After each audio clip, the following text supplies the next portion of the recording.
नमस्कार मेरे प्यारे दोस्तों, आपके अपने परिवार इनोवेशन वाईफाई स्टडी में आपका स्वागत है। Welcome to innovation WiFi study. तो कैसे हैं आप? बढ़िया होंगे और आपकी तैयारी भी बढ़िया चल रही होगी। चलिए, बहुत बढ़िया। सभी दोस्तों को मेरा नमस्कार, सभी दोस्तों को राम राम, सभी दोस्तों को मेरा ढेर सारा प्यार। तो आज मैं आपके लिए दोस्तों न्यू सिलेबस पे आधारित राजस्थान पुलिस का मॉडल पेपर लेके आया हूँ। ठीक है ना। आप सभी को पता होगा भी 19 नवंबर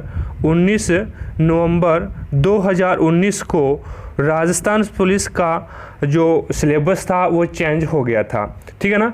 एग्ज़ाम पैटर्न था वो चेंज हो गया था। यानी पहले एग्ज़ाम में 3 पार्ट आया करते थे, ए, ब और श। अब उसकी जगह पे यानी एक पार्ट और जोड़ दिया गया है और क्वेश्चनों की जो संख्याएं हैं वो भी बढ़ा दी गई है। पहले 120 टोटल जो क्वेश्चन थे वो 120 क्वेश्चन थे, अब उसकी जगह 150 क्वेश्चन कर दिए गए हैं। ठीक है।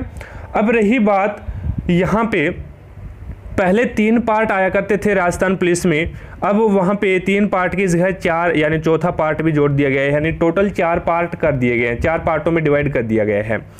अब यहाँ पे देखिएगा, मैं आपको बता दूं भी राजस्थान पुलिस का जो एग्ज़ाम होगा वो पहले पार्ट में 60 क्वेश्चंस होंगे।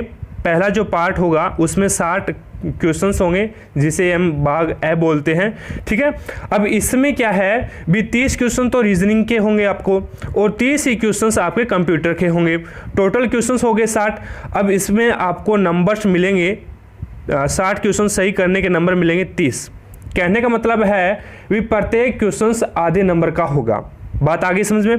दूसरा जो पार्ट होगा ब भाग, उस ब भाग में करंट अफेयर होगा प्लस जनरल साइंस होगी। ठीक है। जीएस होगा, जनरल साइंस होगी। अब इसमें दोनों में जो टोटल क्वेश्चंस होंगे वो होंगे 35, यानी 35 क्वेश्चंस पूछे जाएंगे। ठीक है। इस 35 क्वेश्चनों के आपको 35 क्वेश्चंस अगर आप अटैम्प्ट करते हैं तो उसके आपको नंबर मिलते हैं 17.5 नंबर्स। कहने का मतलब है प्रत्येक क्वेश्चंस का आधा नंबर। बात आगे समझ में। अब यहाँ पे तीसरा जो पार्ट है, सी पार्ट है, वो है स्त्रियों एवं बालकों के विरुद्ध अपराध, जिसे हम सप्लीमेंट परीक्षा बोलते हैं। बात आगे समझे। उसमें आपको क्या है भी 10 क्वेश्चंस पूछे जाएंगे। टोटल क्वेश्चन होंगे उसके 10 और उसके नंबर्स होंगे 5 नंबर्स। क्लियर है यहाँ तक? यानी प्रत्येक क्वेश्चन हाफ नंबर का, आधे नंबर का। चौथा जो पार्ट रहेगा दोस्तों वो रहेगा राजस्थान जीके। उसमें आपको 45 यानी 45 क्वेश्चंस, 45 क्वेश्चंस पूछे जाएंगे और 22.5 नंबर्स के होंगे। कहने का मतलब है ये भी आधे नंबर्स का होगा।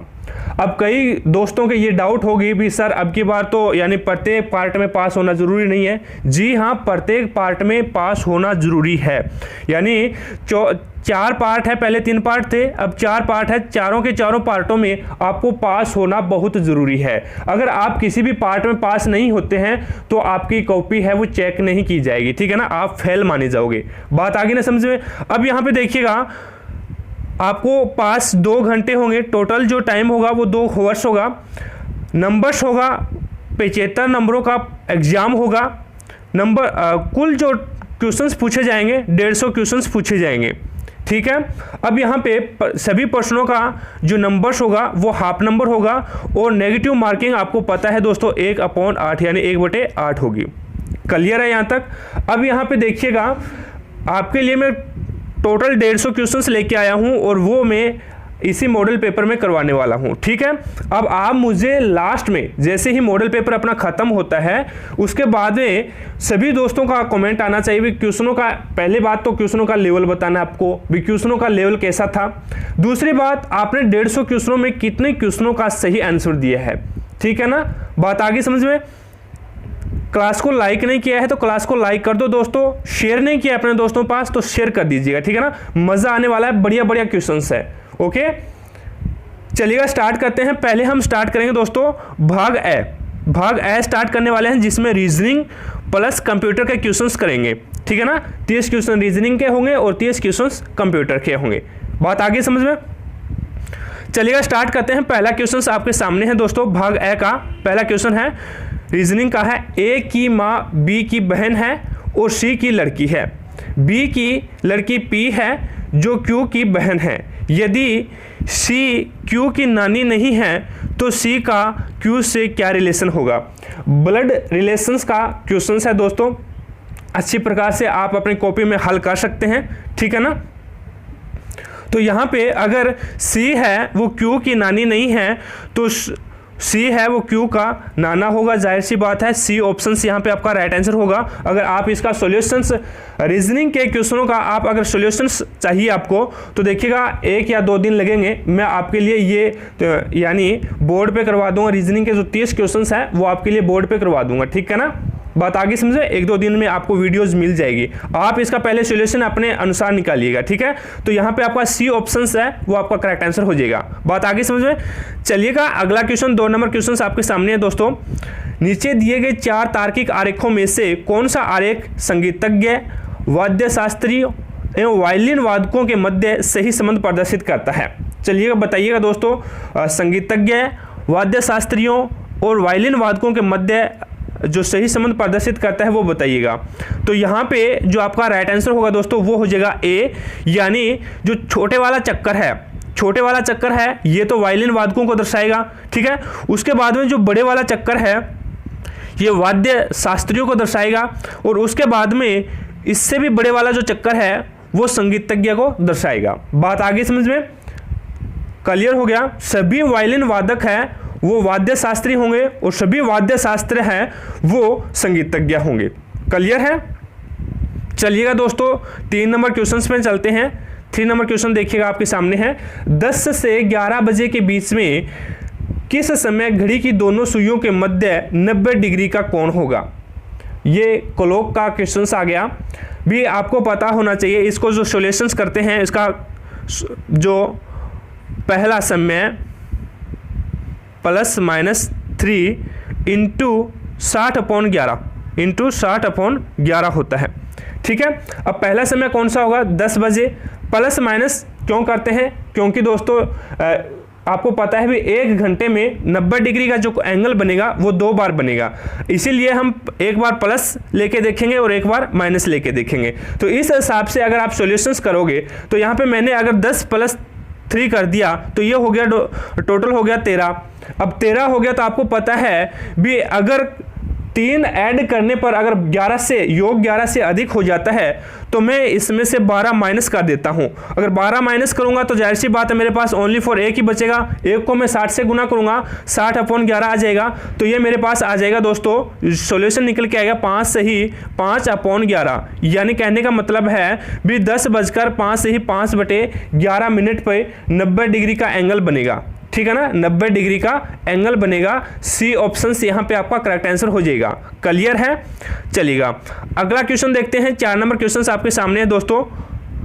4 नंबर क्वेश्चन है, कथन को पढ़ें और दी गई जानकारी से सही पूर्वधारणा की पहचान करें, ठीक है ना। कथन और पूर्वधारणाओं से क्वेश्चन है ये। कथन है, ट्रेन के अंदर सिगरेट न पिए, यह सुरक्षा के लिए जरूरी है, एक सूचना दी गई है। पूर्वधारणाएं है, ट्रेन के अंदर सुरक्षा वांछनीय है। अगला क्वेश्चन, अगली पूर्वधारणाएं है, साधारणतः लोग ऐसी सूचनाओं पर ध्यान नहीं देते। अब यहाँ पे आपको 4 ऑप्शंस दिए गए हैं। यदि केवल पूर्वधारणा फर्स्ट निहित है, यदि केवल पूर्वधारणा सेकंड निहित है, यदि या तो पूर्वधारणा फर्स्ट अथवा पूर्वधारणा सेकंड निहित है, यदि न तो पूर्वधारणा फर्स्ट और न ही पूर्वधारणा सेकंड निहित है। अब यहाँ पे देखिएगा कथन बोला गया है, एक सूचना दी गई है, तो जाहिर सी बात है ट्रेन के अंदर सुरक्षा वांछनीय है, एकदम करेक्ट है। भी पहला जो पूर्वधारणा है वो सही है। अब दूसरी है भी साधारणतः लोग ऐसी सूचनाओं पर ध्यान नहीं देंगे, तो जाहिर सी बात है अगर सूचनाएं ही दी गई है, अगर लोगों का ध्यान नहीं देना है तो सूचना किस बात की होगी फिर, ठीक है ना। तो सूचना दी गई है तो जाहिर सी बात है सभी लोग उस पर ध्यान देंगे, ठीक है ना। तो सेकंड जो पूर्वधारणाएं हैं वो गलत है। तो यहाँ पे आपका राइट आंसर हो जाएगा यदि केवल पूर्वधारणा फर्स्ट निहित है, यानी ए ऑप्शन आपका यहाँ पे करेक्ट आंसर हो जाएगा। बात आगे समझ में। चलिएगा सेकंड क्वेश्चन देखिएगा। सेकंड क्वेश्चन आपके सामने है, आकृति दी गई है, अगली आकृति बतानी है। पहले ऊपर है वो बड़ी आकृति है, उसके बाद में छोटी आकृति है। नेक्स्ट जो है उसके बाद में ऊपर छोटी आकृति आ जाती है, नीचे बड़ी आकृति आ जाती है। उसके बाद में देखिएगा यहाँ पे अगला जो है बताना है भी बड़ी आकृति है, नीचे छोटी आकृति है। तो जाहिर सी बात है आगे आएगी वो ऊपर तो आ जाएगी, ऊपर तो आपको होगी छोटी आकृति जैसा कि इसमें है, ऊपर तो होगी छोटी आकृति और नीचे होगी बड़ी आकृति, तो आपका 2 नंबर जो ऑप्शन है वो आपका यहाँ पे राइट आंसर हो जाएगा, यानी ऊपर छोटी आकृति होगी और नीचे बड़ी आकृति होगी। करेक्ट है। चलिए नेक्स्ट पे चलिएगा। 6 नंबर क्वेश्चन कोडिंग डिकोडिंग का है। पंजाब माली को 30 बोलता है, ठीक है ना। इसी प्रकार से ये देखिएगा, अब आपको मुंबई माली का मान बताना है। तो यहाँ पे देखिएगा सभी को आपने जो क्वेश्चंस है इसमें इनके अक्षरों को जोड़िएगा, कितने हैं। पंजाब माली में कितने हैं, आप बोलोगे सर 10 है, इसको 3 से मल्टीपल करवा दो, ठीक है। उसके बाद में इसी प्रकार से इसको भी, इसमें कितने अक्षर हैं उसको 3 से मल्टीपल करवा दो, ठीक है ना। तो इसमें 6 नंबर जो क्वेश्चन है इसमें आपका राइट आंसर हो जाएगा दोस्तों डी, यानी 30 आपका यहाँ पे राइट आंसर होगा, ठीक है ना। 30 आपका यहाँ पे राइट आंसर हो जाएगा। क्लियर है यहाँ तक।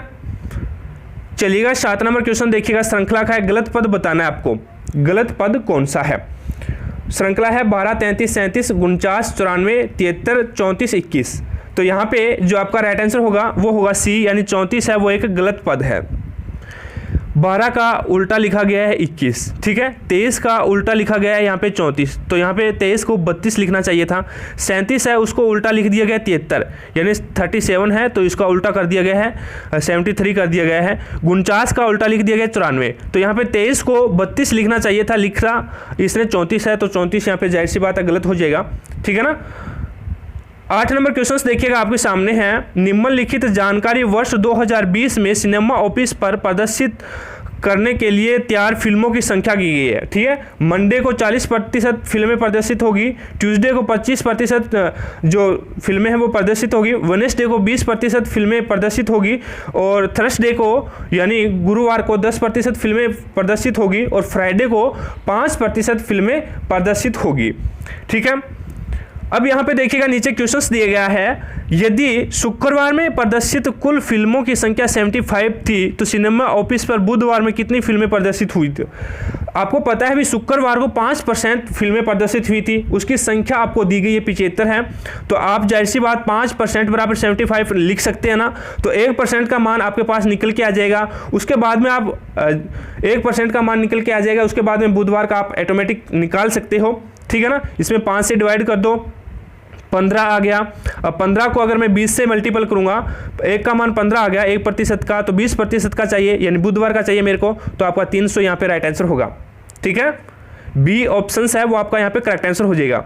चलिएगा 9 नंबर क्वेश्चन देखिएगा आपके सामने दोस्तों। 9 नंबर क्वेश्चन है, दिए गए कथनों को सही मानते हुए यह निर्धारित करें कि इसके आधार पर दोनों निष्कर्षों में से कौन सा निष्कर्ष अनुसरण कर रहा है। कथन और निष्कर्ष से क्वेश्चंस है, ये लीजिएगा, कथन आपके सामने है और निष्कर्ष भी आपके सामने है। सभी बारिश नदियां हैं, कुछ नदियां सागर हैं और कुछ नदियां पानी हैं। अब निष्कर्ष आपको दिया गया है, कुछ नदियों के महासागर होने की संभावना, करेक्ट है। दूसरा निष्कर्ष है, सभी बारिश महासागर हो सकते हैं क्या।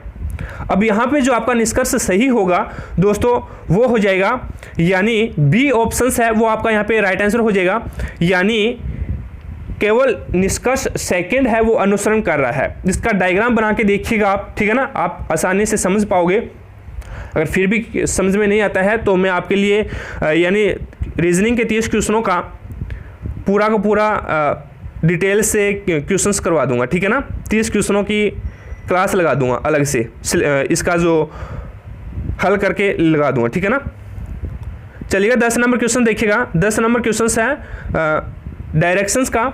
एक व्यक्ति उत्तर दिशा में जा रहा था, वह पूर्व दिशा में जाना चाहता है, तो बताइए वह निम्न में से किस रास्ते का पालन करेगा। कौन से रास्ते का पालन करेगा।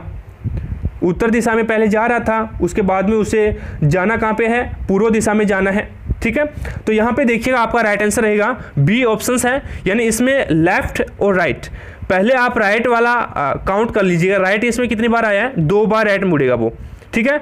और लेफ्ट कितनी बार मुड़ेगा, 1 2 3 4 5, 5 बार वो लेफ्ट मुड़ेगा। ठीक है, तो 2 बार राइट मुड़ेगा, 2 से 2 कैंसिल हो गया। कहने का मतलब है अभी हमें टोटल 3 बार लेफ्ट मोड़ना है उसको। पहले वो जा कहाँ रहा है, पहले जा रहा है दोस्तों वो उत्तर दिशा में, उसके बाद में 3 बार हमें लेफ्ट जाना है। 3 बार लेफ्ट जाएगा तो वो अब जाएगा इधर, एक बार मुड़ गया, दूसरी तरफ फिर दोबारा फिर लेफ्ट मुड़ेगा, और तीसरी तरफ फिर लूप लेफ्ट मुड़ेगा। तो ये पूर्व दिशा है, उत्तर दिशा है, तो ये उसकी क्या हो जाएगी, पूर्व दिशा हो जाएगी। तो कहने का मतलब है बी ऑप्शन आपका यहाँ पे राइट आंसर हो जाएगा। करेक्ट है। चलिएगा 11 नंबर क्वेश्चन देखिएगा आपके सामने है भी, आपको बाइनरी नंबर्स बताने हैं। ठीक है ना, एलसीएम है 20, 15, 30 का एलसीएम निकालना है, और उसकी बाइनरी संख्या के लिए बाइनरी संख्या में लिखना है, जहां पे 0 बराबर आपको @ दिया गया है और 1 बराबर आपको लिखना है हैच। ठीक है ना, तो एलसीएम आपको पता है भी 20, 15 और 30 का एलसीएम कितना होता है, आपको पता है 60 होता है। अब अगर आपने बाइनरी सिस्टम पढ़ा है तो आप जाहिर सी बात है 60 को बाइनरी डिजिट में लिख दोगे। तो यहाँ पे आपका राइट आंसर होगा दोस्तों 11 नंबर में सी ऑप्शंस, यानी हैज यानी 4 बारी हैज लिखेगा, उसके बाद में 2 बारी @ लिखेगा, यानी सी ऑप्शन यहाँ पे आपका करेक्ट आंसर हो जाएगा। चलिएगा अगला 12 नंबर क्वेश्चन देखिएगा। 12 नंबर क्वेश्चन है आपका कैलेंडर का 100 सालों के एक समूह में विषम दिनों की संख्या कितनी होती है। 100 सालों के समूह में विषम दिनों की संख्या कितनी होती है बताइएगा। 5, 3, 1, 0। 12 नंबर क्वेश्चन में आपको राइट आंसर बताना है दोस्तों। ठीक है ना, तो 100 सालों में से आपको पता है भी कुछ तो आपको यानी लीप वर्ष होते हैं और कुछ लीप वर्ष होंगे और कुछ आपके साधारण वर्ष होंगे। लीप वर्ष में 2 दिन एक्स्ट्रा होते हैं, विषम दिन होते हैं, और साधारण वर्ष में 1 दिन एक्स्ट्रा होता है। तो यहाँ पे इस हिसाब से आप उसको हल कर सकते हैं। तो 12 नंबर में ए ऑप्शन आपका यहाँ पे राइट आंसर हो जाएगा। क्लियर है। चलिएगा 13 नंबर क्वेश्चन देखिएगा। निम्नलिखित में से कौन सा वी जातीय है। निम्नलिखित में से कौन सा वी जातीय है। 4 ऑप्शन दिए गए हैं, ABCD, IJKL, EFGH, QRST। तो यहाँ पे जो आपका राइट आंसर होगा वो होगा QRST, यानी बाकी सभी में क्या है, एक स्वर दिया गया है। ठीक है ना, इसमें A स्वर आ गया, ठीक है ना, और B में I स्वर आ गया, और C में E स्वर आ गया, लेकिन QRST में कोई भी स्वर नहीं है। ठीक है ना, तो यहाँ पे 13 नंबर में डी ऑप्शन आपका राइट आंसर हो जाएगा। अगला क्वेश्चन 14 नंबर क्वेश्चन देखिएगा। निम्नलिखित में से कौन सा जवाब का सार्थक क्रम है। जवाब का सार्थक क्रम बताना है। वाक्य है, शब्द है, पाठ है, वाक्यांश है, अनुच्छेद है। तो बताना है सबसे पहले कौन आएगा, उसके बाद में कौन आएगा। इस प्रकार से आपको इसको सेट करना है। तो 14 नंबर क्वेश्चन में आपका राइट आंसर होगा बी, यानी पहले 3 आएगा। पहले आएगा पाठ, उसके बाद में जाहिर सी बात है, उसके बाद में आएगा अनुच्छेद, उसके बाद में आएगा वाक्य, उसके बाद में आएगा वाक्यांश, और उसके बाद में आएगा शब्द। ठीक है, बी ऑप्शन यहाँ पे आपका राइट आंसर होगा। एक तो इस प्रकार से हो सकता है और एक इस प्रकार से हो सकता है भी, पहले आएगा शब्द, उसके बाद में आएगा वाक्य, फिर बनेगा वाक्यांश।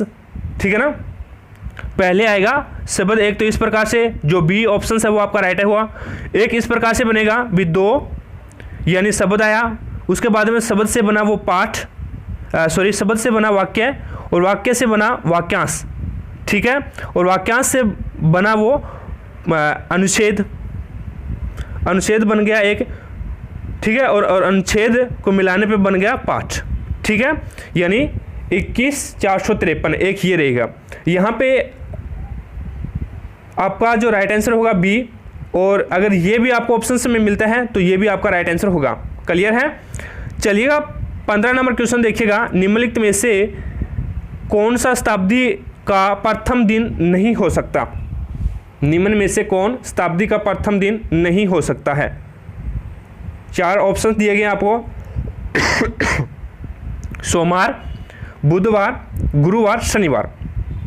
तो 15 नंबर क्वेश्चन में आपको राइट आंसर होगा वो हो जाएगा यानी बुधवार। बुधवार है वो शताब्दी का प्रथम दिन नहीं हो सकता दोस्तों। ठीक है ना। चलिएगा 16 नंबर क्वेश्चन देखिएगा। 16 नंबर क्वेश्चन आपके सामने है।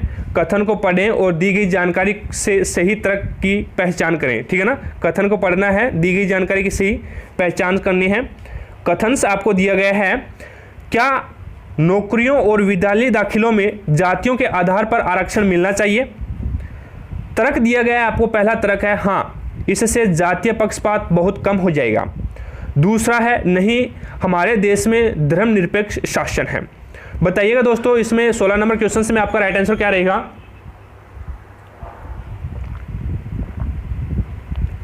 तो यहाँ पे 16 नंबर जो क्वेश्चन है उसमें आपका राइट आंसर होगा भी, क्या नौकरियों और विद्यालय दाखिलों में जाति के आधार पर आरक्षण मिलना चाहिए? तो जाति के आधार पर आरक्षण मिलना चाहिए, तो इसमें आपका जो राइट आंसर रहेगा यानी हाँ, इससे जातीय पक्षपात बहुत कम हो जाएगा। पहला तर्क ये है। दूसरा तर्क है नहीं, हमारे देश में धर्मनिरपेक्ष शासन है। तो यहाँ पे आपका राइट आंसर होगा नहीं। तर्क सेकंड है वो प्रबल, ये एक ठोस तर्क है, ठीक है ना। तो यहाँ पे बी ऑप्शन आपका राइट आंसर हो जाएगा, ठीक है। 17 नंबर क्वेश्चन है, निम्न आकृति में कितनी सरल रेखाएं हैं? सरल रेखाओं की संख्या बतानी है दोस्तों, ठीक है ना। ये भी एक सरल रेखा है, इस प्रकार से जो डाली गई रेखा है वो भी एक सरल रेखा है, इस प्रकार से डाली गई है वो भी सरल रेखाएं हैं। टोटल सरल रेखाओं की संख्या बतानी है। तो 17 नंबर क्वेश्चन में आपका राइट आंसर हो जाएगा 14 है, वो 14 टोटल जो 14 सरल रेखाएं इसमें स्थापित है, ठीक है। 18 नंबर क्वेश्चन देखिएगा, नीचे दिए गए दंड आरेख का ध्यानपूर्ण अध्ययन करके निम्नलिखित प्रश्नों का उत्तर दीजिएगा, ठीक है ना। ये लीजिएगा, दंड आरेख आपके सामने है। इस प्रकार से किसी कॉलेज में बीए में पढ़ने वाले छात्रों के गत 3 वर्षों के परिणाम हैं। बात आगे समझ में, इस प्रकार का है वो अनुत्तीर्ण को दर्शाता है। साफ कॉलम है वो तृतीय श्रेणी को दर्शाता है। इस प्रकार का जो कॉलम है वो द्वितीय श्रेणी को दर्शाता है, और एकदम जो ब्लैक है वो प्रथम श्रेणी के छात्रों को दर्शाता है, ठीक है। अब यहाँ पे क्वेश्चन आपको पूछा गया है भी प्रथम श्रेणी में उत्तीर्ण हुए छात्रों की प्रतिशतता बतानी है वर्ष 2009 में। आपको बताना है भी वर्ष 2009 में प्रथम श्रेणी में उत्तीर्ण हुए छात्रों की संख्या बतानी है। तो प्रथम श्रेणी में ये लीजिए 2009 में प्रथम श्रेणी में 200। टोटल छात्र कितने थे भी? टोटल छात्र कितने थे इसमें? 1800 टोटल छात्र थे, और उसमें 2009 में तो प्रथम श्रेणी में तो 200 ही छात्र उत्तीर्ण हुए हैं। तो इसी प्रकार से आप इसको हल कर सकते हैं। तो यहाँ पे आपका 18 नंबर में डी ऑप्शन है, 11 सही 1/9। 11 सही 1/9 आपका यहाँ पे राइट आंसर हो जाएगा, ठीक है ना। बात आगे समझ में। अब देखिएगा 19 नंबर क्वेश्चन देखिएगा। 19 नंबर क्वेश्चन है, लड़कियों की एक कतार में कंचन ऊपर से 15वें स्थान पे है और नीचे से 25वें स्थान पे है। उसकी बहन अलका जो कि इस कतार में बिल्कुल कतार के मध्य में है। तो बताइए अलका का क्रमांक क्या रहेगा दोस्तों, ठीक है। रैंकिंग टेस्ट का है। तो 19 नंबर क्वेश्चन में आपका राइट आंसर होगा 20 नंबर स्थान पे होगी, ठीक है ना। बिल्कुल मध्य में है तो 20 नंबर स्थान पे होगी। बात आगे ना समझ में। 19 लड़कियां उसके ऊपर होगी, 20वीं वो होगी और 19 ही नीचे होगी, ठीक है। 19 और 19 38 और एक है 39। टोटल छात्रों की संख्या 39 होती है, देख लेना आप, ठीक है ना। 20 नंबर क्वेश्चन देखिएगा आपके सामने है। ए बी सी डी और ई प्रत्येक का वजन अलग अलग है। डी ए एवं ई से भारी है तथा बी है वो सी से हल्का है।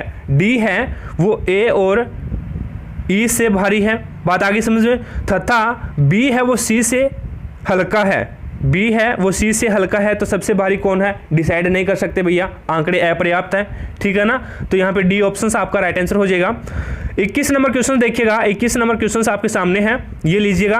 अब यहाँ पे देखिएगा आपको करना क्या है, 49 और 12 को जोड़ोगे। 49 और 12 को जोड़ोगे, उसके बाद में 6 9 में से इसको घटा देना तो 8 बचेगा, ठीक है ना। 33 और 35 को जोड़ोगे, 33 35 और 35 को जोड़ोगे तो ये हो जाएगा 68, ठीक है ना। अब 68 हो गया तो 75 में से 68 को माइनस करोगे तो 7 बच जाएगा। इसी प्रकार से 32 और 49 को ऐड करके 85 में से घटा देना तो आपका यहाँ पे राइट आंसर होगा 21 नंबर में, यानी 4 ऑप्शंस है वो आपका यहाँ पे राइट आंसर हो जाएगा। ए ऑप्शंस आपका यहाँ पे करेक्ट आंसर हो जाएगा, ठीक है ना। चलिएगा 22 नंबर क्वेश्चन देखते हैं। 22 नंबर क्वेश्चन है, यदि ए तथा बी की उम्रों का योग 35 वर्ष है एवं ए तथा बी की उम्र का अनुपात रेशो आपको दिया गया है 2:3 है, तो बी की उम्र क्या होगी। तो यहाँ पे मान लेते हैं बी ए और बी की जो उम्र है वो 2x और 3x है। ठीक है, अब अगर योग दिया गया है दोनों का तो योग के सामने हम क्या लिख देते हैं, योग लिख देते हैं। आपको पता है भी 2x और 3x हो गया 5x, 35 हो गया। x का मान आपके पास निकल के आ गया 7, x का मान 7 निकल के आ गया। तो b की उम्र कितनी थी, b की उम्र का रेशो क्या था, 3x था। तो x का मान, x की वैल्यू है वो x की जगह रख दीजिएगा 3 × 7, तो आपका राइट आंसर हो जाएगा 21 वर्ष। बी ऑप्शन से यहाँ पे आपका राइट आंसर होगा। ठीक है, चलिएगा 23 नंबर क्वेश्चन देखिएगा।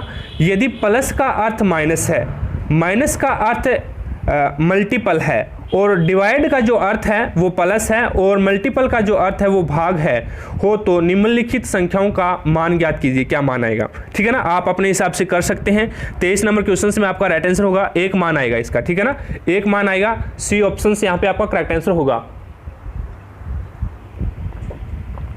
क्लास को लाइक नहीं किया दोस्तों तो क्लास को लाइक कर दो यार।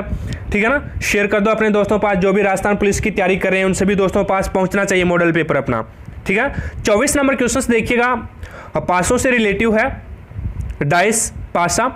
तो यहाँ पे आपको बताना है भी 2 के विपरीत कौन सा अंक होगा। ऐसा 2 ऐसे आप डाइस लीजिएगा जिसकी एक फलक कॉमन आ रही हो। तो मैं यहाँ पे जो उठाने वाला हूँ वो उठा लूँगा, ये पहला पासा, ये दूसरा, ये तीसरा, ये चौथा। ठीक है, अब यहाँ पे देख लीजिएगा आप कौन कौन से जो पासे हैं वो कॉमन्स आ रहे हैं। तो यहाँ पे मैं उठा लूँगा दोस्तों, पहला और चौथा उठा लूँगा। ठीक है, इसमें से 5 और 5 कॉमन आ रहा है। ठीक है, अब यहाँ पे देखिएगा 5 और 5 कॉमन आ रहा है, 5 से मैं क्लॉकवाइज चला तो आ गया 6, 1 और इधर 3, यानी कहने का मतलब है 1 के विपरीत 3 हो गया। 1 से फिर मैं क्लॉकवाइज दिशा में चला तो 4 आ गया और इधर 3 से क्लॉकवाइज दिशा में चला तो 6 आ गया। कहने का मतलब है भी 6 का विपरीत आ गया 4। अब 2 का विपरीत यहाँ पे भी 5 कॉमन है और यहाँ पे भी 5 कॉमन है, तो जाहिर सी बात है जो कॉमन होगा वो पूछा गया है उसके विपरीत हो जाएगा। तो 2 के विपरीत 5, यानी बी ऑप्शन से यहाँ पे आपका राइट आंसर होगा। ठीक है, चलिएगा 25 नंबर क्वेश्चन देखिएगा। जल प्रतिबिंब आपको बताना है। ठीक है, जल प्रतिबिंब आपको पता होना चाहिए। जल प्रतिबिंब है वो इस प्रकार से पेज पलटेगा और जो आपका दर्पण प्रतिबिंब होता है उसमें इस प्रकार से पेज को उल्टा जाता है। ठीक है ना, तो यहाँ पे आपका जो राइट आंसर होगा दोस्तों वो हो जाएगा ए ऑप्शन है, वो आपका यहाँ पे राइट आंसर हो जाएगा। ठीक है ना, करेक्ट है, बात आ रही है ना समझ में। चलिएगा 26 नंबर क्वेश्चन आपको बताना है। 26 नंबर क्वेश्चन है, पेरोट शब्द में ऐसे कितने अक्षर युग्म हैं जिनके बीच यहाँ उतने ही अक्षर उपस्थित हैं जितने कि अंग्रेजी वर्णमाला में इनके बीच होते हैं। तो आपको यहाँ पे क्या है, नंबरिंग देना है। सबसे पहले इस प्रकार के क्वेश्चनों में नंबरिंग देना है। पी 16 नंबर पे आता है। ठीक है, ए है वो 1 नंबर पे आता है और आर है वो 18 नंबर पे आता है, आर 18 नंबर पे आता है, ओ 15 नंबर पे आता है और जो आपका टी है वो 20 नंबर पे आता है। अब यहाँ पे देखिएगा काउंटिंग करनी है, 16 से काउंटिंग करना है। 16, 17, 18, यानी एक तो 16 और 18 का अक्षर युग्म बन गया। बात आगे समझे। 20, 18 यहाँ तक 18 हो गया था, 19, 20, 21 कोई नहीं बन रहा। अब 1 से चलते हैं, 1, 2, 3, 4, 5 कोई भी अक्षर युग्म नहीं बना। अब 18 से चलते हैं, 18, 19, 20, 21 कोई भी अक्षर युग्म नहीं बना। फिर 18 से चलते हैं, 18, 19, 20 यानी कोई भी अक्षर युग्म बने। 18 और यहाँ पे 20 का बन रहा है। कहने का मतलब है टोटल जो अक्षर युग्म बनेंगे वो 2 बनेंगे, यानी डी ऑप्शन से यहाँ पे आपका करेक्ट आंसर हो जाएगा। ठीक है ना, 26 नंबर में डी ऑप्शन होगा। चलिएगा अगला है, अक्षर श्रृंखला में खाली स्थान के क्रम से, यानी निम्नलिखित प्रश्न में दी गई अक्षर श्रृंखला के खाली स्थानों में क्रम से रखने पर कौन सा अक्षर समय उसे पूरा करेगा, बताइएगा। तो यहाँ पे 27 नंबर क्वेश्चन है, उसमें आपका राइट आंसर हो जाएगा 2 सी आएंगे, फिर 3 बी आएंगे। कहने का मतलब है बी ऑप्शन आपका यहाँ पे राइट आंसर हो जाएगा। ठीक है, 28 नंबर क्वेश्चन देखिएगा। 28 नंबर क्वेश्चन है, निम्नलिखित उत्तर आकृतियों में से यह ज्ञात कीजिए कि नीचे दिखाए ढंग से कागज को मोड़ने पर पंच करने तथा खोलने के बाद वह किस आकृति जैसी दिखाई देती है। ठीक है, कागज मोड़ने वाला क्वेश्चन है, ये लीजिएगा आपके सामने है, आ गया। अब यहाँ पे इस प्रकार से कागज को मोड़ा जाता है और उसके बाद में यहाँ पे पंच किया जाता है। ठीक है, यहाँ पे ये लीजिए पंच किया हुआ है और उसको बाद में उस कागज़ को खोला जाता है तो किस प्रकार की आकृति आपको दिखाई देगी, तो डी ऑप्शंस यानी डी ऑप्शंस में जो दिखाई दे रही है उस प्रकार की आकृति यहाँ पे आपको दिखाई देगी। बात आगे समझ में। चलिएगा नेक्स्ट क्वेश्चन पे चलते हैं। अगला क्वेश्चन देखिएगा, असंगत की पहचान करनी है आपको। असंगत की पहचान करनी है। डी यानी ये ए है, ये बी है, ये सी है और ये डी है, ठीक है ना। ये ए है दोस्तों, ये बी है, ये सी है और ये डी है। चलिएगा आंसर बताइए कौन सी आकृति असंगत है। यहाँ पे देखिएगा ये है वो 4 भुजाओं से मिलकर बनी है, 1 2 3 और ये 4, ठीक है। ये भी 4 भुजाओं से मिलकर बनी है और ये भी 4 भुजाओं से मिलकर बनी है। लेकिन ये जो आकृति आपकी सी जो आकृति है ना वो ओनली फॉर 5 भुजाओं से मिलकर बनी है दोस्तों, ठीक है ना। तो आपका सी ऑप्शन यहाँ पे आपका करेक्ट आंसर हो जाएगा। बात आगे समझ में। चलिएगा 30 नंबर क्वेश्चन देखिएगा। रीजनिंग के क्वेश्चनों का लास्ट क्वेश्चन है, कोई संख्या 500 से 20% अधिक है तो संख्या बताइएगा। कोई संख्या प्रतिशत का क्वेश्चन है, कोई संख्या 500 से 20% अधिक है तो वह संख्या ज्ञात कीजिए। 4 ऑप्शंस दिए गए आपको, 550, 600, 700, 750। तो यहाँ पे आपका राइट आंसर होगा दोस्तों वह संख्या 600 होगी, यानी बी ऑप्शंस यहाँ पे आपका राइट आंसर हो जाएगा। तो यहाँ पे आपके जो रीजनिंग के क्वेश्चन है वो खत्म हो जाते हैं। अब यहाँ पे जो ए भाग है उसमें कंप्यूटर के क्वेश्चन आते हैं, ठीक है ना। 30 क्वेश्चन आपके कंप्यूटर के आएंगे। तो ये लीजिएगा 31 नंबर क्वेश्चंस आपका कंप्यूटर का, टीपीआई किस चीज़ को दर्शाता है। टीपीआई है वो किस चीज़ को दर्शाएगा, फ्लॉपी क्षमता को, मेमोरी क्षमता को, पाथ क्षमता को या ट्रैक क्षमता को। तो बताइएगा भाई टीपीआई है वो किस चीज़ को दर्शाएगा। तो 31 में आपका जो राइट आंसर होगा दोस्तों वो हो जाएगा पाथ क्षमता को दर्शाएगा, यानी सी ऑप्शंस यहाँ पे आपका करेक्ट आंसर हो जाएगा। बात आगे समझ में। चलिए 32 नंबर क्वेश्चन देखिएगा। 32 नंबर क्वेश्चन है, बेंच फाइल के लिए कौन सा एक्सटेंशन प्रयुक्त होता है। बेंच फाइल के लिए कौन सा एक्सटेंशन प्रयुक्त होता है। 4 ऑप्शंस दिए गए आपको, BAT, डेल, HTTP, STP। बताइएगा कौन बेंच फाइल के लिए कौन सा एक्सटेंशन प्रयुक्त होता है। तो 32 नंबर क्वेश्चन है उसमें आपका राइट आंसर होगा दोस्तों BAT जो एक्सटेंशन है वो हम प्रयुक्त करते हैं। ए ऑप्शन यहाँ पे आपका करेक्ट आंसर हो जाएगा। बात आगे समझ में। 33 नंबर क्वेश्चन पे चलते हैं। ब्रॉडबैंड इंटरनेट कनेक्शन की कितनी बेसिक श्रेणियां होती है, बताइएगा। ब्रॉडबैंड इंटरनेट कनेक्शन की कितनी बेसिक श्रेणियां होती हैं। 4 ऑप्शंस दिए गए आपको, 2, 5, 6, 3। बढ़िया बढ़िया क्वेश्चन है दोस्तों, मजा आने वाला है, बहुत ही बढ़िया बढ़िया क्वेश्चन है, ठीक है ना। एग्जाम की दृष्टि से इंपॉर्टेंट क्वेश्चंस हैं। जैसे ही क्लास खत्म होती है तो उसके बाद में मुझे क्वेश्चनों का लेवल बता दीजिएगा आप, और आपने कितने क्वेश्चंस अटेम्प्ट किए हैं इसमें चारों पार्टों में आप पास हो या नहीं, ठीक है ना। 33 नंबर क्वेश्चंस में आपका राइट आंसर होगा 3। ब्रॉडबैंड इंटरनेट कनेक्शन की 3 बेसिक श्रेणियां होती है, ठीक है। 34 नंबर क्वेश्चन देखिएगा। सिलेक्ट या हाईलाइट करने के लिए प्राय किसका प्रयोग किया जाता है। सिलेक्ट या हाईलाइट करने के लिए प्राय किसका प्रयोग करते हैं। आइकन का, माउस का, कीबोर्ड का या फिर हार्ड डिस्क का। 34 में आंसर दीजिएगा भाई। सिलेक्ट या हाईलाइट करने के लिए हम किसका प्रयोग करते हैं, तो माउस का प्रयोग करते हैं दोस्तों, ठीक है ना। बी ऑप्शन यहाँ पे आपका करेक्ट आंसर हो जाएगा। बात आगे समझे। चलिए 35 नंबर क्वेश्चन देखिएगा। C++ भाषा में बनने वाली फाइलों की क्या एक्सटेंशन होती है। C++ भाषा में बनने वाली फाइलों की क्या एक्सटेंशन होती है, बताइएगा।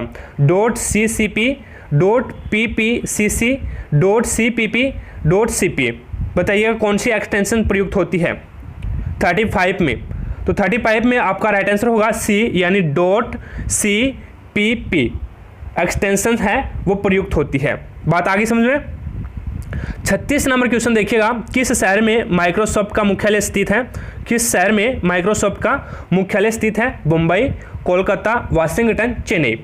तो 36 में आपका राइट आंसर होगा दोस्तों वो हो जाएगा यानी वाशिंगटन में, यानी सी ऑप्शन यहाँ पे आपका करेक्ट आंसर हो जाएगा। बात आगे समझ में। 37 नंबर क्वेश्चन देखिएगा। कंप्यूटर में बूटिंग अनुदेश संग्रहित होते हैं। कंप्यूटर में बूटिंग अनुदेश संग्रहित होते हैं रैम में, रोम में, दोनों में या फिर इनमें से कोई नहीं। 37 नंबर क्वेश्चंस का आंसर दीजिएगा भाई। तो 37 में आपका राइट आंसर होगा वो हो जाएगा रोम, यानी बी ऑप्शन यहाँ पे आपका राइट आंसर हो जाएगा। कंप्यूटर में जो बूटिंग अनुदेश संग्रहित होते हैं वो रोम में होते हैं दोस्तों, ठीक है। चलिएगा 38 नंबर क्वेश्चन देखिएगा, एक फाइल को खोलने के लिए कौन सी शॉर्टकट कुंजी का उपयोग किया जाता है। कोई भी फाइल को खोलते हैं तो उसके लिए कौन सी शॉर्टकट कुंजी का प्रयोग किया जाता है। Ctrl+P, Ctrl+Z, Ctrl+O, Ctrl+Shift+P। बताइएगा दोस्तों, कोई भी फाइल्स को खोलने के लिए हम कौन सी शॉर्टकट कुंजी का प्रयोग करते हैं। तो आपका यहाँ पे राइट आंसर हो जाएगा Ctrl+O, यानी सी ऑप्शन यहाँ पे आपका करेक्ट आंसर हो जाएगा। Ctrl+O का प्रयोग किया जाता है। 39 नंबर क्वेश्चन देखिएगा, 39 नंबर क्वेश्चन आपके सामने है, रो और कॉलम का कटाव क्या कहलाता है। रो और कॉलम का कटाव क्या कहलाता है। Sheet, data, table, cell. बताइएगा 39 नंबर क्वेश्चन में क्या होगा। रो और कॉलम का कटाव है वो दोस्तों सेल कहलाता है। डी ऑप्शन यहाँ पे आपका करेक्ट आंसर हो जाएगा। बात आगे समझे। 40 नंबर क्वेश्चन देखिएगा आपके सामने है, 40 नंबर क्वेश्चन है, किसी ग्राफिक्स प्रेजेंटेशन प्रोग्राम में प्रत्येक प्रेजेंटेशन किस में विभाजित होता है। किसी ग्राफिक्स प्रेजेंटेशन प्रोग्राम में प्रत्येक प्रेजेंटेशन किस में विभाजित होता है। पिक्चर में, स्लाइड्स में, चार्ट में, टेबल में। चलिएगा 40 नंबर क्वेश्चंस का आंसर दीजिएगा। 40 नंबर क्वेश्चंस में आपका राइट आंसर हो जाएगा दोस्तों स्लाइड्स में, यानी बी ऑप्शंस यहाँ पे आपका करेक्ट आंसर हो जाएगा, ठीक है ना। साथ साथ में क्लास को लाइक करते रहे यार, क्लास को लाइक नहीं किया तो क्लास को लाइक कर दीजिएगा। शेयर नहीं किया अपने दोस्तों पास तो शेयर कर दो यार, ठीक है ना। जितने भी आपके पास व्हाट्सएप ग्रुप है, फेसबुक ग्रुप है, उन सभी पे क्लास का शेयर मार दीजिएगा। 41 नंबर क्वेश्चन देखिएगा, एक्सेल कोड में कितनी बीट होती है। एक्सेल कोड में कितनी बीट होती है। 8, 4, 2, 1। तो 41 नंबर क्वेश्चन का आंसर दीजिएगा भाई, एक्सेल कोड में कितनी बीट होती है। तो आपका यहाँ पे राइट आंसर होगा दोस्तों 8, यानी ए ऑप्शन यहाँ पे आपका करेक्ट आंसर हो जाएगा, ठीक है ना। चलिए 42 नंबर क्वेश्चन देखिएगा, व्यक्तिगत कंप्यूटर के कीबोर्ड की लंबाई कितनी होती है। व्यक्तिगत कंप्यूटर के कीबोर्ड की लंबाई कितनी होती है। 4 बीट, 64 बीट, 8 बीट, 16 बीट। तो 42 नंबर क्वेश्चन में आपका राइट आंसर होगा वो होगा 4 बीट, यानी ए ऑप्शन यहाँ पे आपका करेक्ट आंसर हो जाएगा, ठीक है। 43 नंबर क्वेश्चन देखिएगा आपके सामने है, प्रोसेसर की कार्यप्रणाली को किसके आधार पर रखा जाता है। प्रोसेसर की कार्यप्रणाली को किसके आधार पर रखा जाता है। Byte, beat, GB, gigabyte. तो प्रोसेसर की जो कार्यप्रणाली है उसको हम बीट की आधार पर रखते हैं, यानी बी ऑप्शन यहाँ पे आपका करेक्ट आंसर हो जाएगा। 44 नंबर क्वेश्चन देखिएगा दोस्तों, कंट्रोल, शिफ्ट और अलर्ट कौन सी कुंजियां हैं, यानी इसे किस नाम से जाना जाता है। कंट्रोल, शिफ्ट और अलर्ट को फंक्शन कुंजी के नाम से, मॉडिफायर के नाम से, या अल्फा न्यूमेरिक के नाम से, या इनमें से कोई नहीं। तो 44 नंबर क्वेश्चन में आपका राइट आंसर होगा मॉडिफायर, यानी बी ऑप्शन यहाँ पे आपका राइट आंसर हो जाएगा। कंट्रोल, शिफ्ट और अलर्ट को मॉडिफायर कुंजियों के नाम से जाना जाता है। 45 नंबर क्वेश्चन देखिएगा दोस्तों आपके सामने है, दशमलव नंबर को ऑक्टल में परिवर्तित करने के लिए हमें क्या करना चाहिए। दशमलव नंबर है उसको हम ऑक्टल में चेंज करेंगे तो हमें क्या करना चाहिए। डेसिमल नंबर में 8 का भाग देंगे, डेसिमल नंबर में 2 का भाग देंगे, डेसिमल नंबर में 4 का भाग देंगे, या इनमें से कोई नहीं।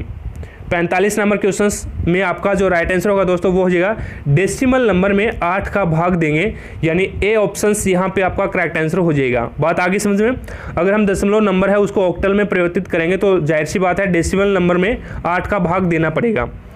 46 नंबर क्वेश्चन देखिएगा आपके सामने है, डिजिटल सिग्नल को एनालॉग सिग्नल में परिवर्तित करने के लिए प्रयोग किया जाता है। डिजिटल सिग्नल है उसको हम अगर एनालॉग सिग्नल में चेंज करेंगे तो किसका प्रयोग करेंगे। विंडो का, मोडेम का, स्कैनर का, पैनल का। बताइएगा 46 नंबर क्वेश्चंस में जो आपका राइट आंसर होगा दोस्तों वो हो जाएगा मोडेम का, यानी बी ऑप्शन यहाँ पे आपका करेक्ट आंसर हो जाएगा, ठीक है ना। डिजिटल सिग्नल को एनालॉग में परिवर्तित करने के लिए मोडेम का प्रयोग करते हैं। 47 नंबर क्वेश्चन देखिएगा, ट्रांजिशन इफेक्ट किस लिए लागू होते हैं।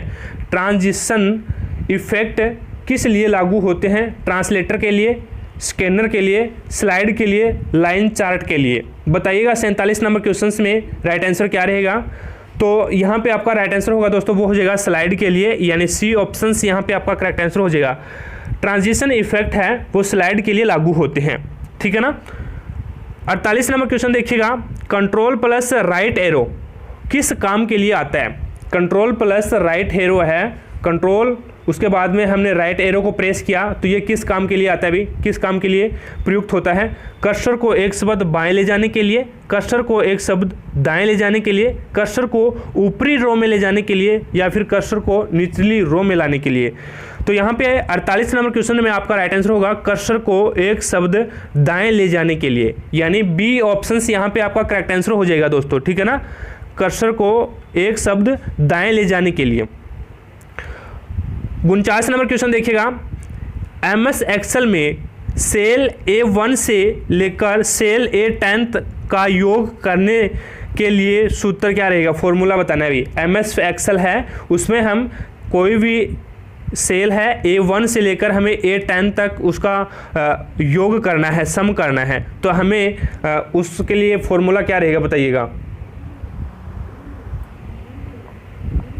तो यहाँ पे आपका राइट आंसर होगा दोस्तों, वो हो जाएगा सम A1 रेशो A10, यानी डी ऑप्शन यहाँ पे आपका राइट आंसर हो जाएगा।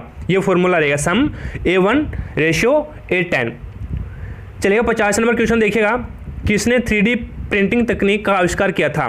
किसने 3D प्रिंटिंग तकनीक का आविष्कार किया था? 4 ऑप्शन है, चार्ल्स बेबेज, चार्ल्स हुल, बिल गेट्स, टिम बर्नर्स-ली। तो 50 नंबर क्वेश्चन में आपका राइट आंसर होगा चार्ल्स हुल ने 3D प्रिंटिंग तकनीक का आविष्कार किया था। बात आगे समझ में। 51 नंबर क्वेश्चन देखिए दोस्तों, MS पावर पॉइंट में नई स्लाइड डालने के लिए शॉर्टकट कुंजी क्या होती है? MS पावर पॉइंट है, उसमें अगर हम नई स्लाइड डालेंगे तो कौन सी शॉर्टकट कुंजी का प्रयोग करेंगे? Ctrl+D, Ctrl+N, Ctrl+M या फिर Ctrl+H, बताइएगा। 51 नंबर क्वेश्चन में आपका राइट आंसर होगा Ctrl+M कुंजी का प्रयोग करते हैं, ठीक है ना, Ctrl+M का।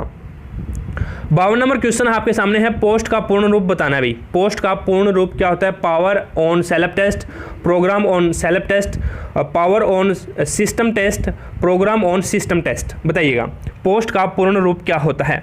तो 52 नंबर क्वेश्चन में आपका राइट आंसर होगा पावर ऑन सेल्फ टेस्ट, यानी ए ऑप्शन यहाँ पे आपका करेक्ट आंसर हो जाएगा। बात आगे समझे।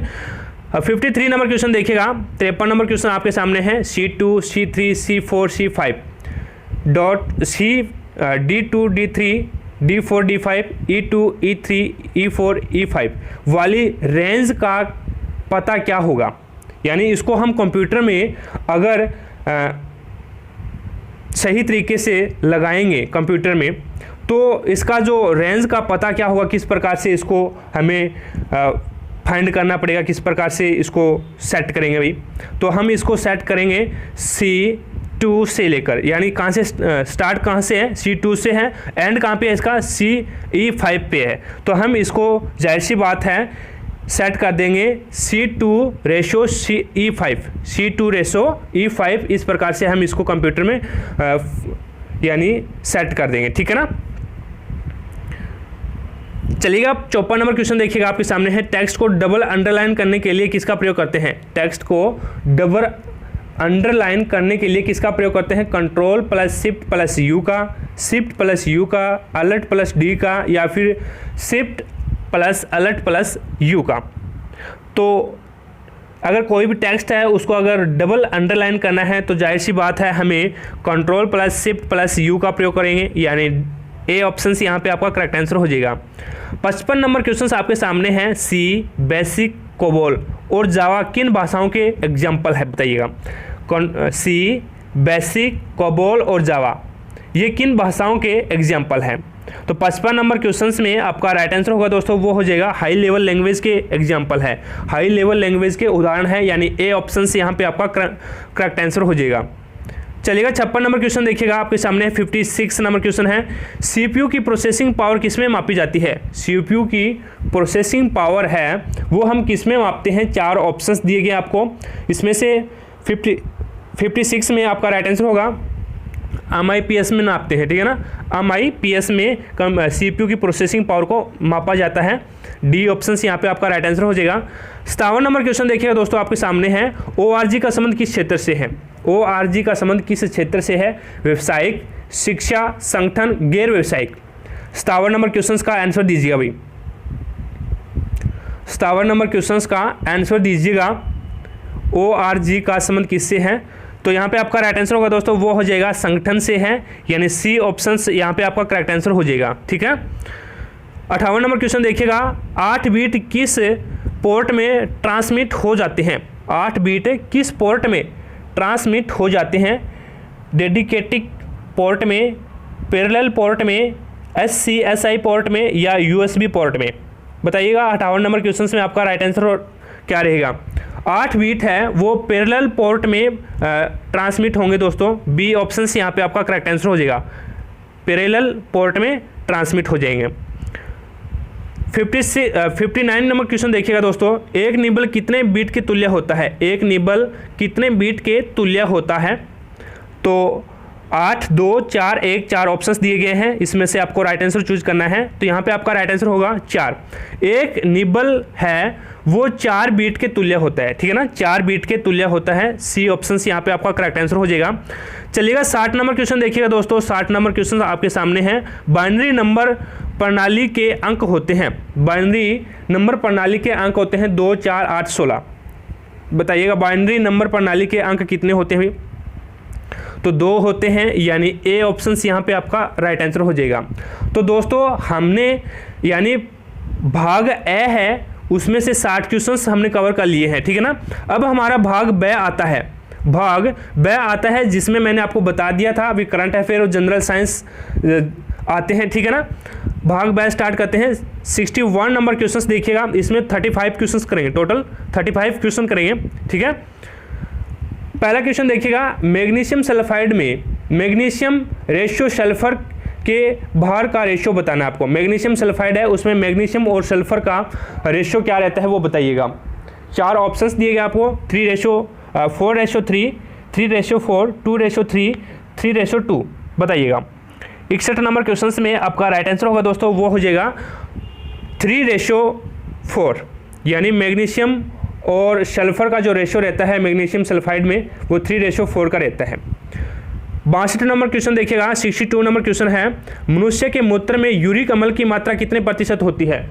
मनुष्य के मूत्र में यूरिक अम्ल की मात्रा कितने प्रतिशत रहती है? 1%, 0.5%, 2.5% या फिर 1.5%?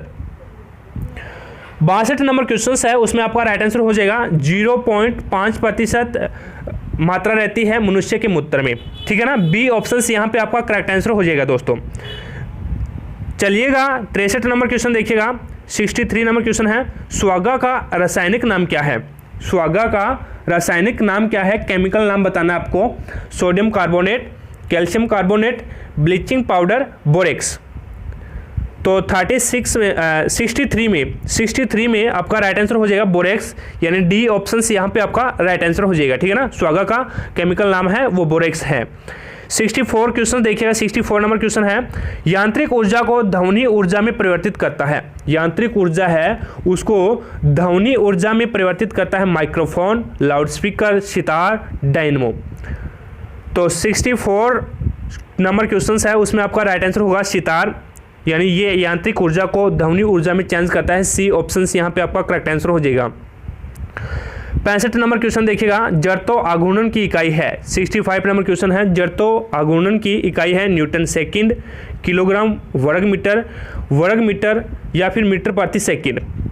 65 नंबर क्वेश्चन में आपका राइट आंसर होगा दोस्तों वो हो जाएगा किलोग्राम वर्ग मीटर। जड़त्व आघूर्णन की इकाई है किलोग्राम वर्ग मीटर। बी ऑप्शन यहाँ पे आपका राइट आंसर हो जाएगा। चलिए 66 नंबर क्वेश्चन देखिएगा, ट्रांजिस्टर का आविष्कार किसने किया था? ट्रांजिस्टर का आविष्कार किसने किया था? जॉन बर्डिन ने, विलियम साकले ने, वाल्टर बर्टन ने या तीनों ने? ट्रांजिस्टर का आविष्कार किसने किया था अभी बताइएगा। तो यहाँ पे आपका राइट आंसर होगा दोस्तों वो हो जाएगा तीनों ने, यानी जॉन बर्डिन ने, विलियम साकले ने और वाल्टर बर्टन ने, यानी तीनों के तीनों ये फ्रेंड थे भी, इन तीनों ने मिलकर क्या है ट्रांजिस्टर का आविष्कार किया था। डी ऑप्शन यहाँ पे आपका राइट आंसर हो जाएगा। 67 नंबर क्वेश्चन देखिएगा, कार्बामाइड का रासायनिक फॉर्मूला क्या है? कार्बामाइड का रासायनिक फॉर्मूला बताइएगा क्या होगा। आपको पता होगा कार्बामाइड क्या होता है, अभी यूरिया होती है कार्बामाइड, ठीक है ना। बात आ गई ना समझ में। चलिएगा 67 में आपका जो राइट आंसर होगा दोस्तों वो हो जाएगा H2CONS2, यानी ए ऑप्शन यहाँ पे आपका राइट आंसर हो जाएगा। कार्बामाइड का रासायनिक सूत्र क्या होता है? H2CONS2। बात आगे समझ में। 68 क्वेश्चन देखिएगा, 68 नंबर क्वेश्चन है, कोशिका की खोज सर्वप्रथम किस वैज्ञानिक ने की थी? कोशिका की खोज सर्वप्रथम किस वैज्ञानिक ने की थी? Robert Koch, Robert Hooke, Robert brown, इनमें से कोई नहीं। तो यहाँ पे आपका राइट आंसर होगा रॉबर्ट हुक ने कोशिका की खोज की थी। बी ऑप्शन यहाँ पे आपका राइट आंसर हो जाएगा दोस्तों। 69 नंबर क्वेश्चन देखिएगा, निम्नलिखित में से कौन सा संक्रामक रोग नहीं है? निम्नलिखित में से कौन संक्रामक रोग नहीं है? जुखाम, बर्ड फ्लू, चेचक, प्लेग। तो संक्रामक रोग है वो प्लेग है, वो संक्रामक रोग नहीं है भाई, ठीक है ना। डी ऑप्शन यहाँ पे आपका राइट आंसर हो जाएगा। 70 नंबर क्वेश्चन देखिएगा दोस्तों, 70 नंबर क्वेश्चन है, जीवाणु विज्ञान का जनक किसे कहा जाता है? जीवाणु विज्ञान का जनक किसे बोला जाता है? तो आपका यहाँ पे राइट आंसर होगा, यानी 4 ऑप्शंस दिए गए आपको, Lewis pasture, Robert Koch, Robert Hooke, Robert brown. तो जीवाणु विज्ञान का जो जनक है वो है रॉबर्ट कॉच, यानी बी ऑप्शन यहाँ पे आपका राइट आंसर हो जाएगा दोस्तों, ठीक है। 71 नंबर क्वेश्चन देखिएगा दोस्तों, विश्व तंबाकू रोधी दिवस मनाया जाता है। विश्व तंबाकू रोधी दिवस मनाया जाता है 31 मई को, 1 दिसंबर को, 1 नवंबर को या 16 सितंबर को। तो 71 नंबर क्वेश्चन है उसमें आपका राइट आंसर हो जाएगा 31 मई को, यानी ए ऑप्शंस यहाँ पे आपका राइट आंसर हो जाएगा। विश्व तंबाकू रोधी दिवस कब मनाया जाता है? तो 31 मई को मनाया जाता है, ठीक है। 72 नंबर क्वेश्चन देखिएगा, 72 नंबर क्वेश्चन आपके सामने है, धुंधली हुई मूर्ति एवं कागज के धुंधले चित्रों में चमक उत्पन्न करने के लिए किसका प्रयोग करते हैं? धुंधली हुई मूर्ति एवं कागज के धुंधले चित्रों में चमक उत्पन्न करने के लिए किसका प्रयोग किया जाता है? Hydrogen oxide, alcohol, hydrogen peroxide, potassium nitrate. तो 72 नंबर क्वेश्चन है उसमें आपका राइट आंसर हो जाएगा दोस्तों, हाइड्रोजन पेरोक्साइड का उपयोग किया जाता है। सी ऑप्शन यहाँ पे आपका करेक्ट आंसर हो जाएगा, हाइड्रोजन पेरोक्साइड। 73 नंबर क्वेश्चन देखिएगा, 73 नंबर क्वेश्चन है, थायराइड ग्रंथि का आकार अंग्रेजी के किस अक्षर के समान है? थायराइड ग्रंथि का आकार अंग्रेजी के किस अक्षर के समान है? ASHO बताइएगा। 73 नंबर क्वेश्चन देखिएगा, 73 नंबर क्वेश्चन है, 73 नंबर क्वेश्चन में आपका राइट आंसर हो जाएगा दोस्तों, H अक्षर के समान है, यानी सी ऑप्शन यहाँ पे आपका करेक्ट आंसर हो जाएगा। 74 नंबर क्वेश्चन है, ब्रोमीन होती है बैंगनी द्रव, सफ़ेद द्रव, लाल द्रव या पारदर्शी द्रव। 74 नंबर क्वेश्चन है, ब्रोमीन होती है, तो यहाँ पे आपका राइट आंसर हो जाएगा लाल द्रव होती है, यानी सी ऑप्शन यहाँ पे आपका करेक्ट आंसर हो जाएगा, ठीक है। चलिएगा 75 नंबर क्वेश्चन पे चलते हैं, निम्नलिखित में से किस धातु को आशा धातु के नाम से भी जाना जाता है? होप मेटल के नाम से भी जानते हैं, बताइएगा। 75 नंबर क्वेश्चन है उसमें आपका राइट आंसर हो जाएगा यूरेनियम, यानी ए ऑप्शन यहाँ पे आपका करेक्ट आंसर हो जाएगा। इसे यूरेनियम को हम होप मेटल यानी आशा धातु के नाम से भी जानते हैं। 76 नंबर क्वेश्चन देखिएगा, वायु में जल वाष्प की अधिकतम मात्रा कितनी होती है? वायु में जल वाष्प की अधिकतम मात्रा कितनी होती है? 2%, 3%, 5%, 10%। तो वायु में जल वाष्प की जो अधिकतम मात्रा होती है दोस्तों वो होती है 5%, यानी सी ऑप्शन यहाँ पे आपका करेक्ट आंसर हो जाएगा। बात आगे समझ में। चलिएगा 77 पे चलते हैं। 77 क्वेश्चन है वो है, राजस्थानी ओक नाम का एक पेड़ है जो पाया जाता है। राजस्थानी ओक नाम का एक पेड़ है जो कहाँ पे पाया जाता है? अफ्रीका में, ऑस्ट्रेलिया में, अमेरिका में, रूस में। तो 77 में आपका राइट आंसर हो जाएगा दोस्तों, ऑस्ट्रेलिया में राजस्थानी ओक नाम का एक पेड़ है वो ऑस्ट्रेलिया में पाया जाता है। बी ऑप्शन यहाँ पे आपका करेक्ट आंसर हो जाएगा, ठीक है दोस्तों। चलिएगा 78 नंबर क्वेश्चन पे चलते हैं, निम्नलिखित में से कौन सी नदी चीन, भारत और बांग्लादेश से होकर बहती है? कौन सी नदी है जो चीन, भारत और बांग्लादेश से होकर बहती है? गंगा, यमुना, नर्मदा, ब्रह्मपुत्र। तो 78 नंबर क्वेश्चंस में आपका राइट आंसर होगा दोस्तों वो हो जाएगा ब्रह्मपुत्र, यानी डी ऑप्शन यहाँ पे आपका करेक्ट आंसर हो जाएगा। ब्रह्मपुत्र नदी है वो चीन, भारत और बांग्लादेश से होकर बहती है। 79 नंबर क्वेश्चन देखिएगा, भारत के सर्वोच्च न्यायालय ने किस वर्ष में न्यायाधीशों की नियुक्ति के लिए कॉलेजियम व्यवस्था को अपनाया था? भारत के सर्वोच्च न्यायालय ने किस वर्ष न्यायाधीशों की नियुक्ति के लिए कॉलेजियम व्यवस्था को अपनाया था? 1997 में, 1992 में, 1993 में, 1995 में? बताइएगा भाई। 79 नंबर क्वेश्चन है, उसमें आपका राइट आंसर क्या रहेगा? तो यहाँ पे आपका राइट आंसर होगा 1993 में, यानी सी ऑप्शन यहाँ पे आपका करेक्ट आंसर हो जाएगा। 1993 में कॉलेजियम व्यवस्था को अपनाया था। चलिएगा 80 नंबर क्वेश्चन देखिएगा, आपके सामने है। उच्चतम न्यायालय का न्यायाधीश अपने पद से त्यागपत्र किसको संबोधित करता है? उच्चतम न्यायालय का कोई न्यायाधीश है, वो अपने पद से त्यागपत्र है वो किसे देगा? उपराष्ट्रपति को, राष्ट्रपति को, प्रधानमंत्री को, या फिर महाधिवक्ता को? तो 80 नंबर क्वेश्चन है, उसमें आपका राइट आंसर होगा दोस्तों, वो हो जाएगा राष्ट्रपति को, यानी बी ऑप्शन यहाँ पे आपका करेक्ट आंसर हो जाएगा। बात आगे समझ में। 81 नंबर क्वेश्चन देखिएगा, आपके सामने है। 81 नंबर क्वेश्चन है, निम्नलिखित में से कौन सा राष्ट्रीय विरासत पशु घोषित किया गया है? निम्नलिखित में से कौन सा राष्ट्रीय विरासत पशु घोषित किया गया है? चिंकारा, बाघ, शेर, हाथी? तो राष्ट्रीय विरासत पशु के रूप में घोषित किया गया है तो वो हाथी को किया गया है, यानी डी ऑप्शन यहाँ पे आपका राइट आंसर हो जाएगा दोस्तों, ठीक है ना। 81 में डी ऑप्शन आपका करेक्ट आंसर हो जाएगा। 82 नंबर क्वेश्चन देखिएगा दोस्तों, 82 नंबर क्वेश्चन आपके सामने हैं। राज्य पुनर्गठन आयोग का गठन किसने किया था? राज्य पुनर्गठन आयोग का गठन किसने किया था? महात्मा गांधी ने, डॉक्टर भीमराव अंबेडकर ने, पंडित जवाहरलाल नेहरू ने, सरदार वल्लभ भाई पटेल ने?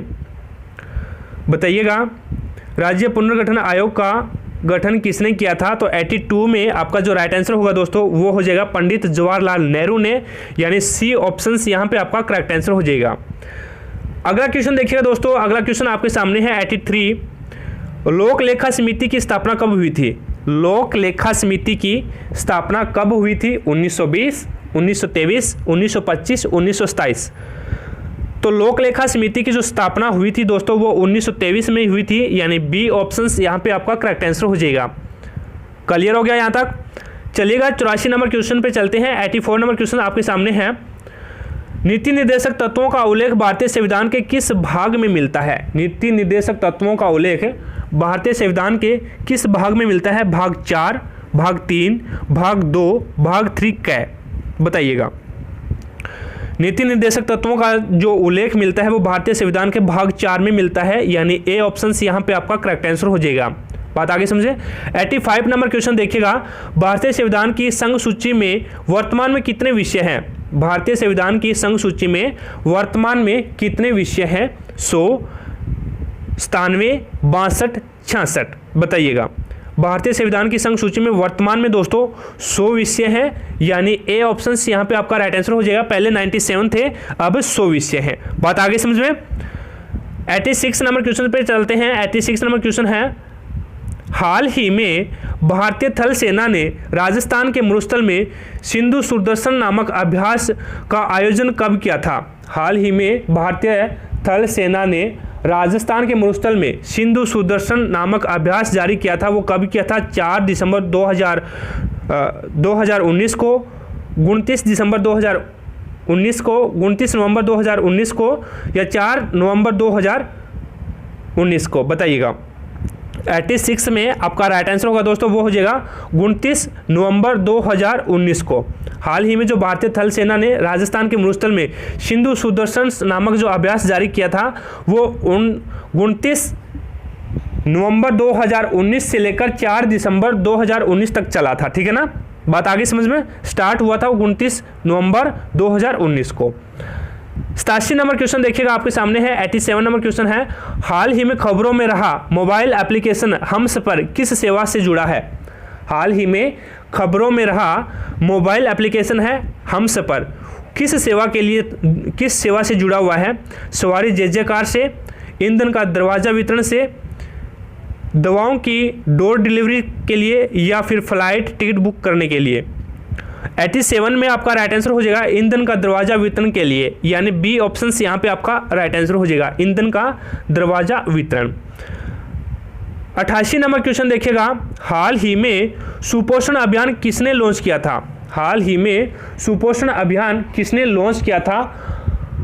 यहाँ पे 4 ऑप्शन है, ओम बिरला, अजीम एच प्रेमजी, द्युति चंद, के सिवन। तो सुपोषण अभियान लॉन्च किया गया है वो ओम बिरला के द्वारा किया गया है, यानी ए ऑप्शन यहाँ पे आपका करेक्ट आंसर हो जाएगा। बात आगे समझे। 89 नंबर क्वेश्चन देखिएगा दोस्तों, हाल ही में किस राज्य ने आयुर्वेदिक विश्वविद्यालय को राष्ट्रीय महत्व के संस्थान का दर्जा प्राप्त है? हाल ही में किस राज्य के आयुर्वेदिक विश्वविद्यालय को राष्ट्रीय महत्व के संस्थान का दर्जा प्राप्त है? राजस्थान, केरल, गुजरात, सिक्किम। तो 89 नंबर क्वेश्चन है उसमें आपका राइट आंसर होगा दोस्तों वो हो जाएगा गुजरात, यानी सी ऑप्शन यहाँ पे आपका करेक्ट आंसर हो जाएगा। बात आगे समझ में। चलिएगा 90 नंबर क्वेश्चन देखिएगा, किस राज्य सरकार ने हाल ही में सेवानिवृत्ति के बाद अपने कर्मचारियों को सेवा वेतन देने की नीति को समाप्त कर दिया है? ऐसा कौन सा राज्य है जिसने हाल ही में सेवानिवृत्ति के बाद अपने कर्मचारियों को सेवा वेतन देने की नीति को समाप्त कर दिया है? राजस्थान, पंजाब, उड़ीसा, उत्तर प्रदेश। तो यहाँ पे आपका जो राइट आंसर होगा दोस्तों वो हो जाएगा पंजाब ने इस नीति को समाप्त कर दिया है, यानी बी ऑप्शंस यहाँ पे आपका करेक्ट आंसर हो जाएगा। बात आगे समझ में। चलिएगा 91 नंबर क्वेश्चन पे चलते हैं। 91 नंबर क्वेश्चन आपके सामने है, हाल ही में गिनीज वर्ल्ड रिकॉर्ड में शामिल वस्त्रदान अभियान का संबंध किस शहर के पूर्व राजशाही परिवार से है? हाल ही में गिनीज वर्ल्ड रिकॉर्ड में शामिल वस्त्रदान अभियान का संबंध किस शहर के पूर्व राजशाही परिवार से है? जयपुर, बीकानेर, उदयपुर, सीकर। बताइएगा। 91 नंबर क्वेश्चन है उसमें आपका राइट आंसर होगा दोस्तों उदयपुर, यानी सी ऑप्शन यहाँ पे आपका करेक्ट आंसर हो जाएगा। ठीक है। 92 नंबर क्वेश्चन देखिएगा आपके सामने है, हाल ही में किस राज्य ने RACE नामक नया उच्च स्तरीय शिक्षा मॉडल लॉन्च किया है? हाल ही में कौन सा राज्य है जिसने RACE नामक नया उच्च स्तरीय शिक्षा मॉडल लॉन्च किया है? पंजाब, छत्तीसगढ़, राजस्थान, गुजरात। तो 92 नंबर क्वेश्चंस का आंसर दीजिएगा, सभी दोस्तों का आंसर आना चाहिए। ठीक है ना। 92 नंबर क्वेश्चंस में आपका राइट आंसर होगा दोस्तों राजस्थान, यानी सी ऑप्शंस यहाँ पे आपका राइट आंसर हो जाएगा। 93 नंबर क्वेश्चन देखिएगा दोस्तों, 93 नंबर क्वेश्चन है, राष्ट्रीय पोषण मिशन का शुभारंभ राजस्थान में प्रधानमंत्री नरेंद्र मोदी ने किस जिले में किया है? राष्ट्रीय पोषण मिशन का शुभारंभ राजस्थान में प्रधानमंत्री नरेंद्र मोदी जी ने किस जिले में किया है? जयपुर, झुंझुनू, नागौर, उदयपुर।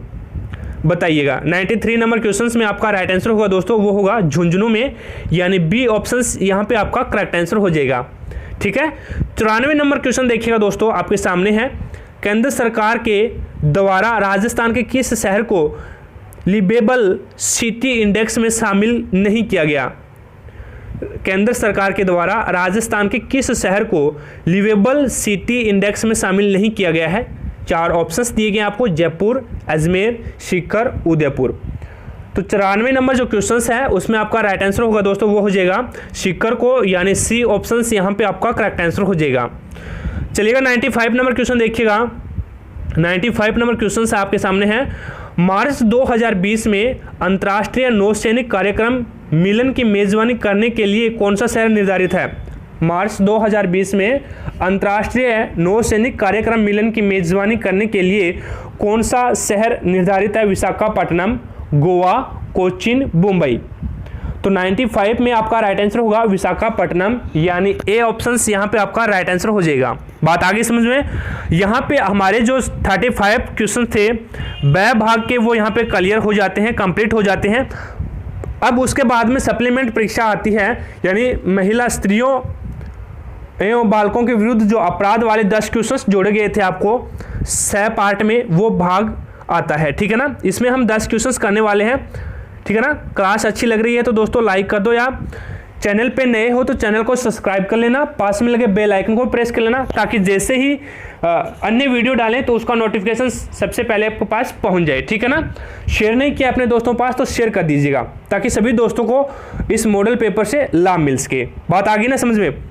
चलिएगा अगला क्वेश्चन देखिएगा। 96 नंबर क्वेश्चन देखिएगा, भाग से स्टार्ट हो गया हमारा। यहाँ पे बंधुआ मजदूर प्रथा निवारण अधिनियम कब लागू किया गया था? बंधुआ मजदूर प्रथा निवारण अधिनियम कब लागू किया गया था? 1968, 1976, 1975, 1986।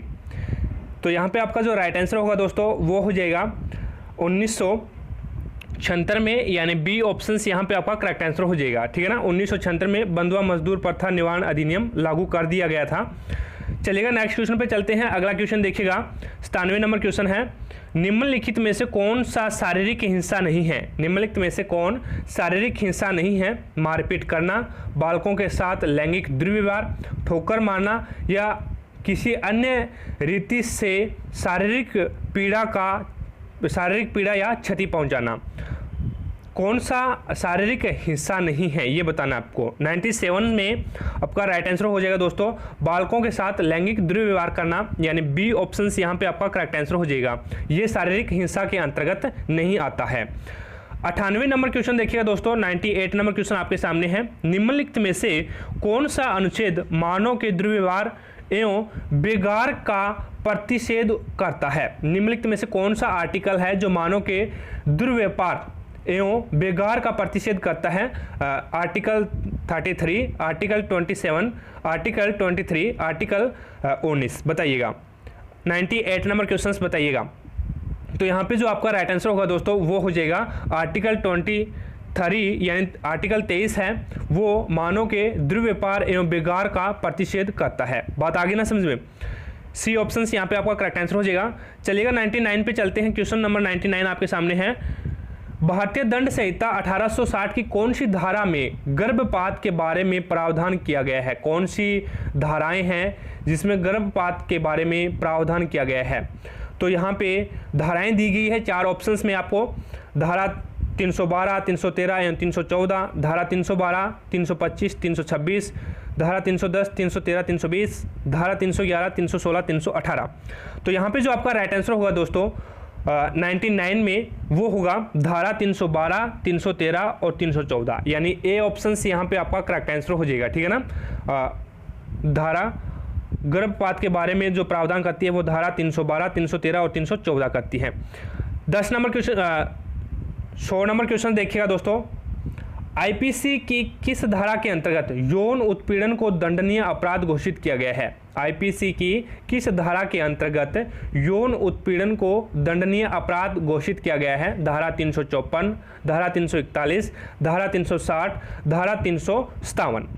तो 100 नंबर जो क्वेश्चन है उसमें आपका राइट आंसर होगा दोस्तों धारा 354 के अंतर्गत उसे दंडनीय अपराध घोषित किया गया है, यानी ए ऑप्शन यहाँ पे आपका करेक्ट आंसर हो जाएगा। बात आगे समझ में चलिएगा। 101 नंबर क्वेश्चन देखिएगा। 101 नंबर क्वेश्चन है, राजस्थान में राज्य बालिका नीति कब जारी की गई थी? राजस्थान में राज्य बालिका नीति कब जारी की गई थी? 1 अप्रैल 2014 को, 14 मार्च 2015 को, 24 जनवरी 2013 को या 1 जनवरी 2014 को? तो 101 नंबर क्वेश्चंस में आपका राइट आंसर हो जाएगा दोस्तों 24 जनवरी 2013 को राज्य बालिका नीति जारी की गई थी, यानी सी ऑप्शन यहाँ पे आपका करेक्ट आंसर हो जाएगा। बात आगे समझे चलिएगा। 102 नंबर क्वेश्चन पे चलते हैं। पोक्सो अधिनियम, पोक्सो अधिनियम किस उम्र से कम के बालकों हेतु लागू किया गया है? पोक्सो एक्ट है वो कितने उम्र से कम के बालकों के लिए लागू किया गया है? 21 वर्ष, 18 वर्ष, 12 वर्ष, 16 वर्ष। तो 102 नंबर जो क्वेश्चन है उसमें आपका राइट आंसर हो जाएगा 16 वर्ष से कम उम्र के बच्चों 16 वर्ष या फिर 16 वर्ष से कम उम्र के बच्चों के लिए पोक्सो एक्ट अधिनियम लागू किया गया है। 103 नंबर क्वेश्चन देखिएगा। 103 नंबर क्वेश्चन है, संविधान के किस अनुच्छेद में स्त्री एवं पुरुष दोनों को ही शोषण के विरुद्ध अधिकार समान रूप से प्राप्त है? कौन सा अनुच्छेद है, कौन सा आर्टिकल है? अनुच्छेद 25 से 38, अनुच्छेद 23 से 24, अनुच्छेद 21, अनुच्छेद 19 बताइएगा। 103 नंबर क्वेश्चन है उसमें आपका राइट आंसर होगा दोस्तों वो हो जाएगा अनुच्छेद 23 से 24, यानी बी ऑप्शन यहाँ पे आपका करेक्ट आंसर हो जाएगा। ठीक है ना, अनुच्छेद 23 से 24। 104 नंबर क्वेश्चन देखिएगा। 104 नंबर क्वेश्चन है, शब्द बलात्कार किस भाषा के शब्द रेपे से आता है? यानी शब्द बलात्कार किस भाषा के शब्द रेपे से आता है? इसका तात्पर्य है जबरन या जबरदस्ती। बताइएगा, French, Greek, Latin, German. 104 number question में आपका राइट आंसर होगा दोस्तों वो हो जाएगा लैटिन। लैटिन भाषा के रेपरे से आता है, बलात्कार शब्द है वो लैटिन भाषा के रेपरे से आता है, यानी सी ऑप्शन यहाँ पे आपका करेक्ट आंसर हो जाएगा। चलिएगा 105 नंबर क्वेश्चन देखते हैं। 105 नंबर क्वेश्चन आपके सामने है, किशोर न्याय बोर्ड का कार्यकाल कितने वर्ष का होता है? किशोर न्याय बोर्ड का कार्यकाल कितने वर्ष का होता है? 3 वर्ष, 7 वर्ष, 5 वर्ष, 4 वर्ष।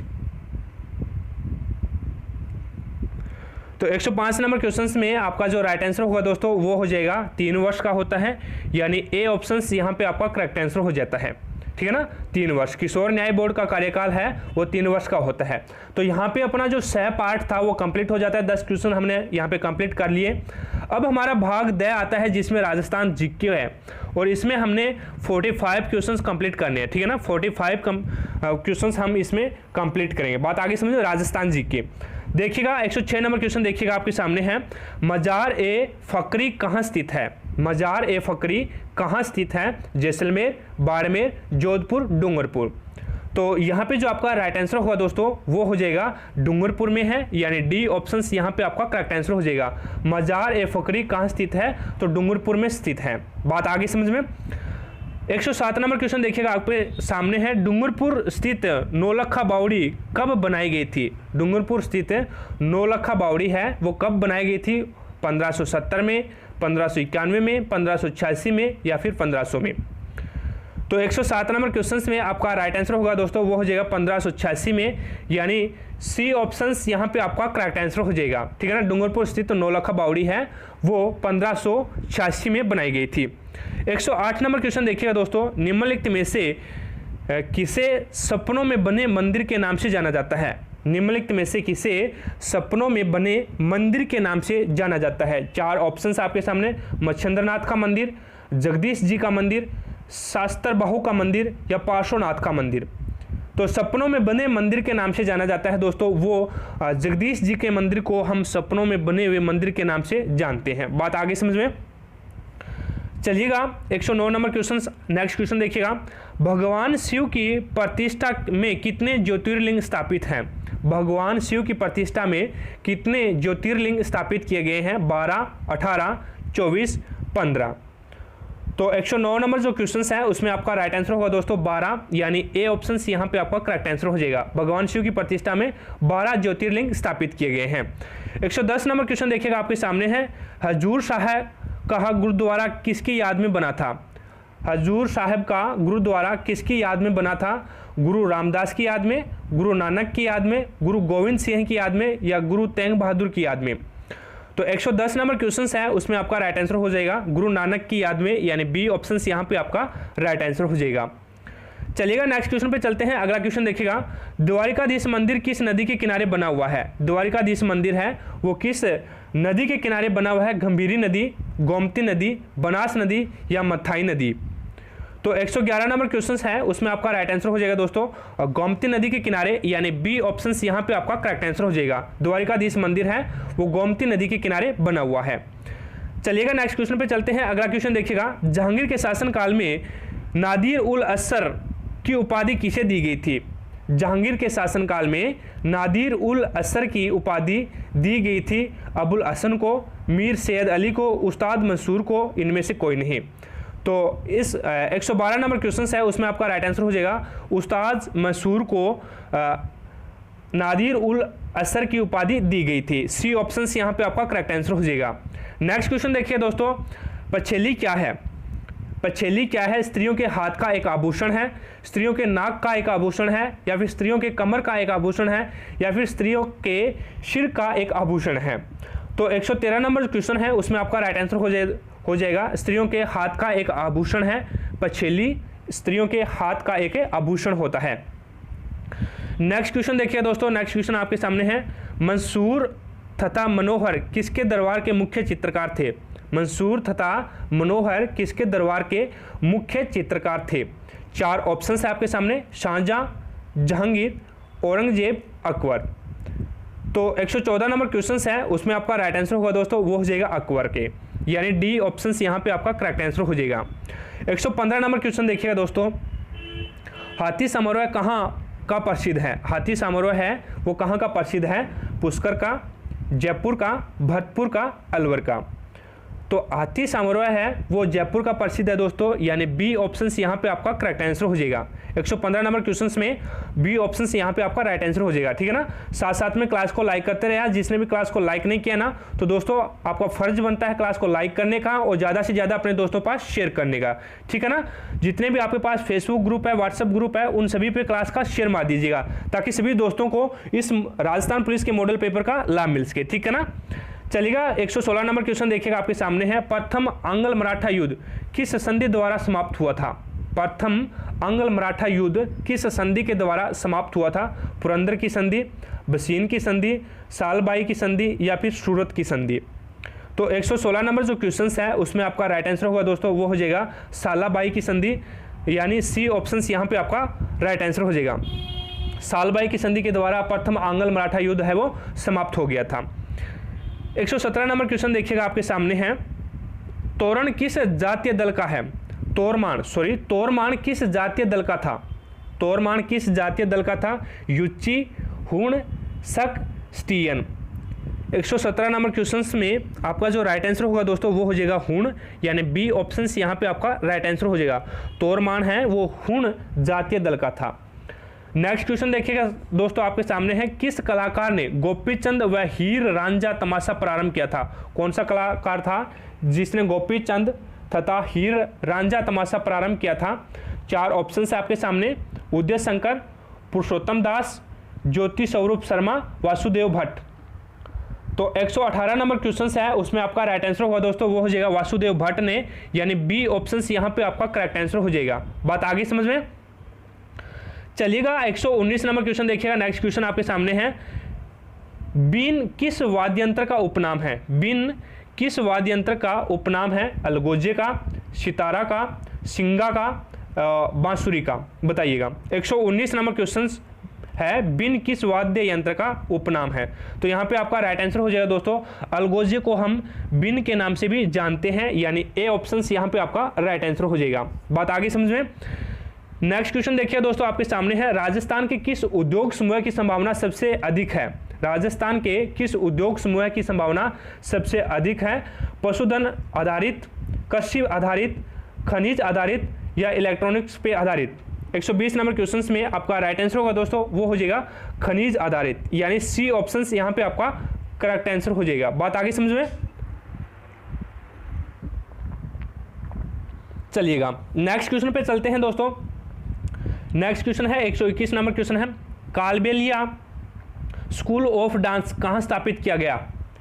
कालबेलिया स्कूल ऑफ डांस कहाँ स्थापित किया गया? पुष्कर में, जयपुर में, भीलवाड़ा में, जोधपुर में? 121 नंबर क्वेश्चंस में राइट आंसर रहेगा दोस्तों, वो हो जाएगा पुष्कर, अजमेर में, यानी ए ऑप्शन यहाँ पे आपका करेक्ट आंसर हो जाएगा। कालबेलिया स्कूल ऑफ डांस कहाँ स्थापित किया गया है? तो पुष्कर, अजमेर में स्थापित किया गया है। नेक्स्ट क्वेश्चन देखिएगा दोस्तों 122 नंबर क्वेश्चन है। राजस्थान में रेलवे ट्रेनिंग स्कूल कहाँ है? राजस्थान में रेलवे ट्रेनिंग स्कूल कहाँ है? जयपुर, उदयपुर, अजमेर, भरतपुर? तो राजस्थान में जो रेलवे ट्रेनिंग स्कूल है वो उदयपुर में है, यानी ए ऑप्शन यहाँ पे आपका करेक्ट आंसर हो जाएगा। नेक्स्ट क्वेश्चन देखिएगा दोस्तों, अगला क्वेश्चन आपके सामने है।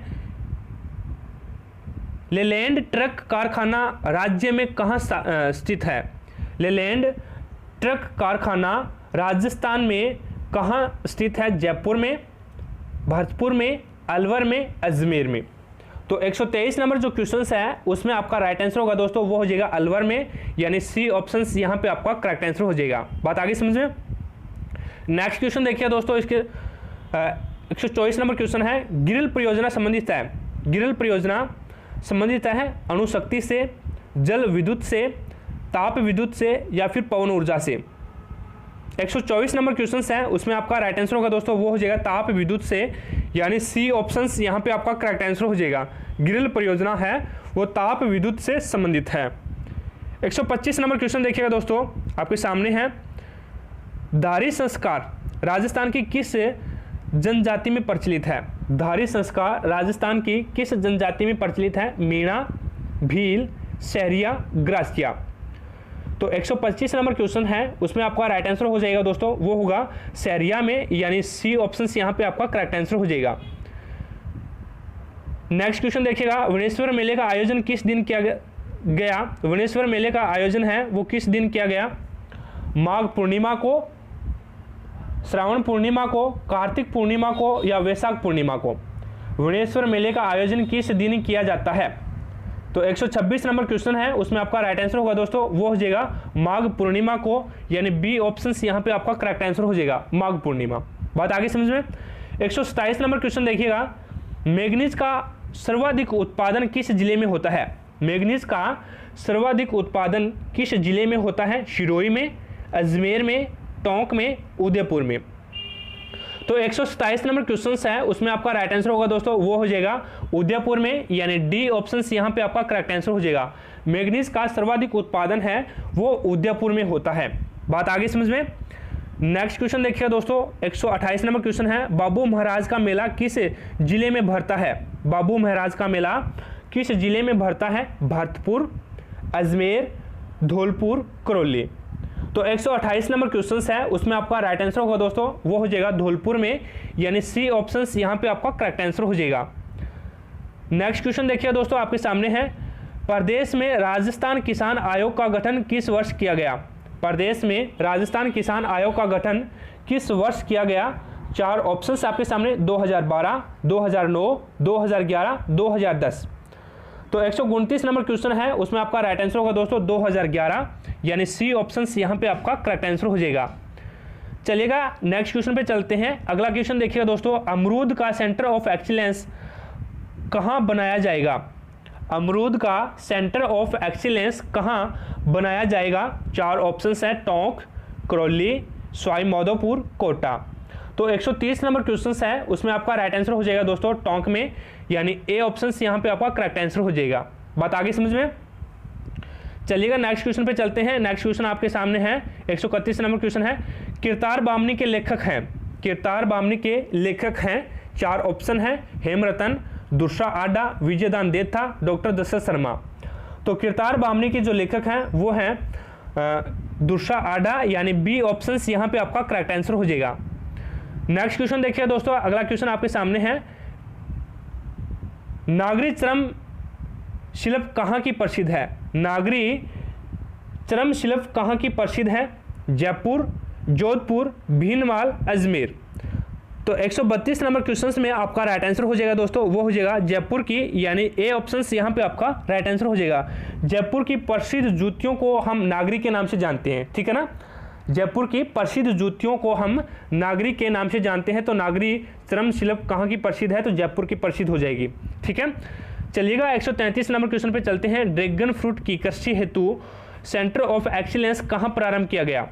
क्वेश्चन है, ड्रैगन फ्रूट की कृषि हेतु सेंटर ऑफ एक्सीलेंस कहाँ प्रारंभ किया गया? डिडोल, खेमरी, छिपा, बड़ौदा, सबरा? बताइएगा 133 नंबर क्वेश्चंस में जो आपका राइट आंसर होगा वो होगा डिडोल, यानी ए ऑप्शंस यहाँ पे आपका करेक्ट आंसर हो जाएगा डिडोल में, ठीक है ना। 134 नंबर क्वेश्चन देखिएगा। नेक्स्ट क्वेश्चन आपके सामने है, किशनगढ़ रियासत का राजस्थान में विलय कब हुआ था? किशनगढ़ रियासत का राजस्थान में विलय कब हुआ था? 25 मार्च 1948, 18 अप्रैल 1948, 30 मार्च 1949, 15 मार्च 1948? तो 134 नंबर क्वेश्चंस में आपका राइट आंसर होगा दोस्तों वो हो जाएगा 25 मार्च 1948 को किशनगढ़ रियासत का राजस्थान में विलय हुआ था। बात आगे समझ में। नेक्स्ट क्वेश्चन देखिएगा, 135 नंबर क्वेश्चन आपके सामने है, सुगन चिड़िया को किस लोक देवता का किस लोक माता का स्वरूप माना जाता है? सुगन चिड़िया को किस लोक माता का स्वरूप माना जाता है? जीण माता, जिलानी माता, आयड़ माता, नागनेची माता? तो 135 नंबर क्वेश्चंस में आपका राइट आंसर होगा आयड़ माता का स्वरूप माना जाता है, यानी सी ऑप्शंस यहाँ पे आपका करेक्ट आंसर हो जाएगा। नेक्स्ट क्वेश्चन देखिए दोस्तों आपके सामने है, उत्पत्ति की दृष्टि से अरावली पर्वतमाला किस प्रकार की है? उत्पत्ति की दृष्टि से अरावली पर्वतमाला किस प्रकार की है? खंड, संग्रहित, अवशिष्ट, वलित? तो 136 नंबर क्वेश्चंस में आपका राइट आंसर होगा दोस्तों वो हो जाएगा वलित प्रकार की है, यानी डी ऑप्शंस यहाँ पे आपका करेक्ट आंसर हो जाएगा। नेक्स्ट क्वेश्चन देखिएगा दोस्तों आपके सामने है, राजस्थान के किस जिले में मुख्यमंत्री द्वारा देवनारायण पैनोरमा का शिलान्यास किया गया है? राजस्थान के किस जिले में मुख्यमंत्री द्वारा देवनारायण पैनोरमा का शिलान्यास किया गया है? जयपुर, उदयपुर, भीलवाड़ा, राजसमंद। तो 137 नंबर क्वेश्चंस में आपका राइट आंसर होगा दोस्तों, वो हो जाएगा भीलवाड़ा, यानी सी ऑप्शंस यहाँ पे आपका करेक्ट आंसर हो जाएगा। ठीक है, नेक्स्ट क्वेश्चन देखिएगा दोस्तों, आपके सामने है, थार के रेगिस्तान की उत्तर पश्चिम से दक्षिण तक लंबाई कितनी है? थार के रेगिस्तान की उत्तर पश्चिम से दक्षिण तक लंबाई कितनी है? 4 ऑप्शंस है, 360, 640, 444, 460। तो 138 नंबर क्वेश्चंस में आपका राइट आंसर होगा दोस्तों, वो हो जाएगा 640, यानी बी ऑप्शन यहाँ पे आपका करेक्ट आंसर हो जाएगा। बात आगे समझ में? चलिएगा नेक्स्ट क्वेश्चन पे चलते हैं।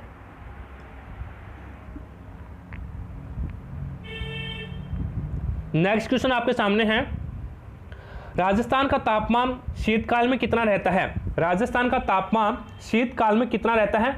12 डिग्री से 17 डिग्री सेंटीग्रेड, 28 डिग्री से 30 डिग्री सेंटीग्रेड, 9 डिग्री से 14 डिग्री सेंटीग्रेड, या फिर 21 डिग्री से 25 डिग्री सेंटीग्रेड।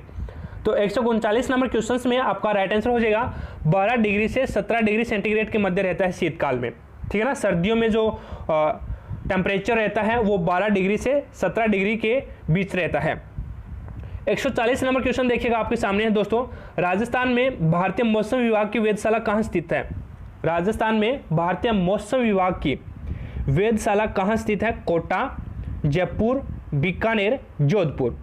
तो 140 नंबर क्वेश्चंस में आपका राइट आंसर होगा दोस्तों, वो हो जाएगा जयपुर में, यानी बी ऑप्शंस यहाँ पे आपका राइट आंसर हो जाएगा। ठीक है ना, साथ साथ में क्लास को लाइक कर दो यार, जिसने भी क्लास को लाइक नहीं किया है तो क्लास को लाइक कर दीजिएगा, जिसने भी क्लास को शेयर नहीं किया है तो वो क्लास को शेयर कर दीजिएगा, जितने भी आपके पास फेसबुक ग्रुप है, व्हाट्सएप ग्रुप है, उन सभी पे। ठीक है ना, ये जो मेहनत हो रही है वो आपके लिए ही हो रही है दोस्तों।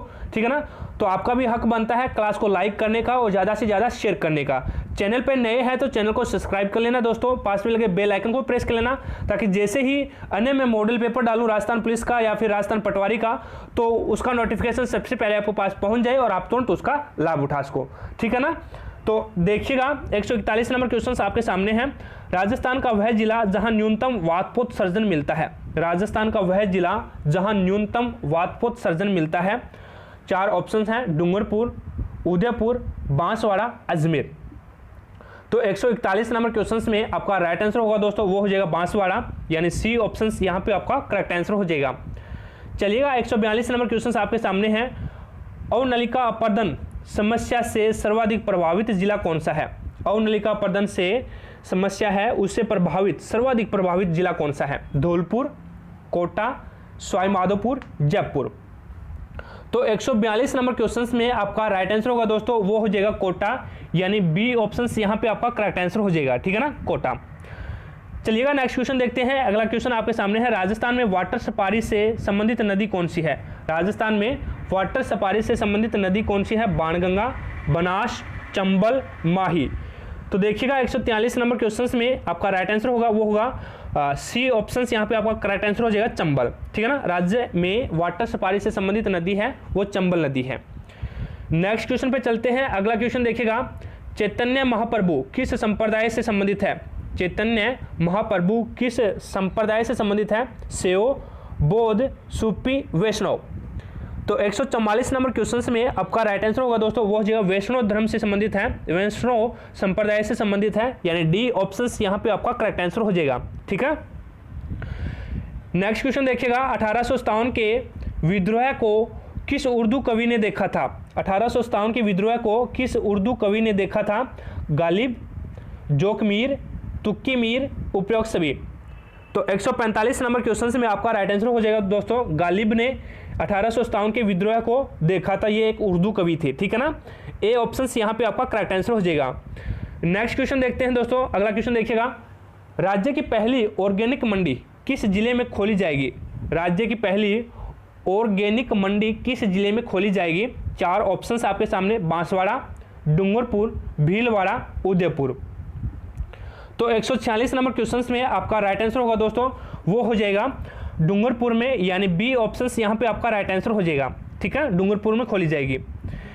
147 नंबर क्वेश्चन देखिएगा, महाराणा प्रताप ने अकबर के विरुद्ध किससे मैत्री की थी? महाराणा प्रताप ने अकबर के विरुद्ध किससे मैत्री की थी? भगवंत दास से, राय सिंह से, चंद्रसेन से या फिर बुद्ध सिंह से? तो 147 नंबर क्वेश्चन में आपका राइट आंसर होगा दोस्तों वो हो जाएगा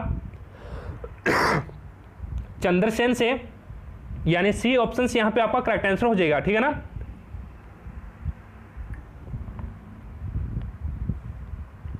एक 148 नंबर क्वेश्चन देखिएगा आपके सामने है, रजत सिक्के जारी करने वाला प्रथम गुप्त शासक कौन था?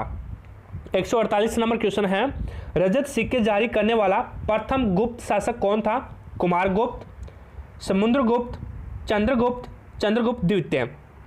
तो 148 नंबर क्वेश्चन में आपका राइट आंसर होगा दोस्तों वो हो जाएगा चंद्रगुप्त द्वितीय ने रजत सिक्के जारी किए थे, यानी डी ऑप्शन यहाँ पे आपका करेक्ट आंसर हो जाएगा। चलिएगा 149 नंबर क्वेश्चन देखते हैं। 149 नंबर क्वेश्चन आपके सामने है, कागंड कांड, कागंड कांड किस प्रजामंडल आंदोलन के दौरान घटित हुआ था? मेवाड़ प्रजामंडल, बीकानेर प्रजामंडल, जयपुर प्रजामंडल, प्रतापगढ़ प्रजामंडल। तो 149 नंबर क्वेश्चन में आपका राइट आंसर होगा दोस्तों वो हो जाएगा बीकानेर प्रजामंडल, यानी बी ऑप्शन यहाँ पे आपका राइट आंसर हो जाएगा। चलिएगा लास्ट क्वेश्चन देख लेते हैं, अपने राजस्थान पुलिस के मॉडल पेपर का लास्ट क्वेश्चन है, महाराणा गंगा सिंह ने किस क्रांतिकारी के बीकानेर आगमन पर प्रतिबंध लगाया था? महाराणा गंगा सिंह ने किस क्रांतिकारी के बीकानेर आगमन पर प्रतिबंध लगा दिया था? केसरी सिंह बारठ, प्रताप सिंह बारठ, सागरमल गोपा, जोरावर सिंह बारठ।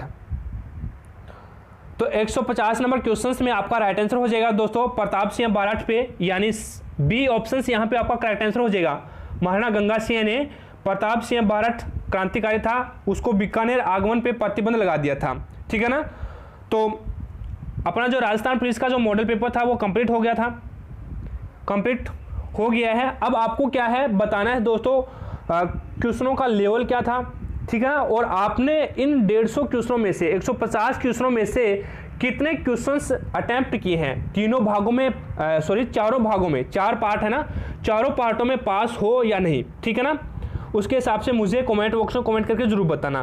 क्लास अच्छी लगी है तो दिल से लाइक कर दो यार, और अपने दोस्तों के पास शेयर कर दो। ठीक है ना। और चैनल पे नए हो तो चैनल को सब्सक्राइब कर लेना। बात आगे समझ में। तो आज की क्लास में इतना ही, मिलते हैं नेक्स्ट क्लास में, तब तक जय हिंद जय भारत।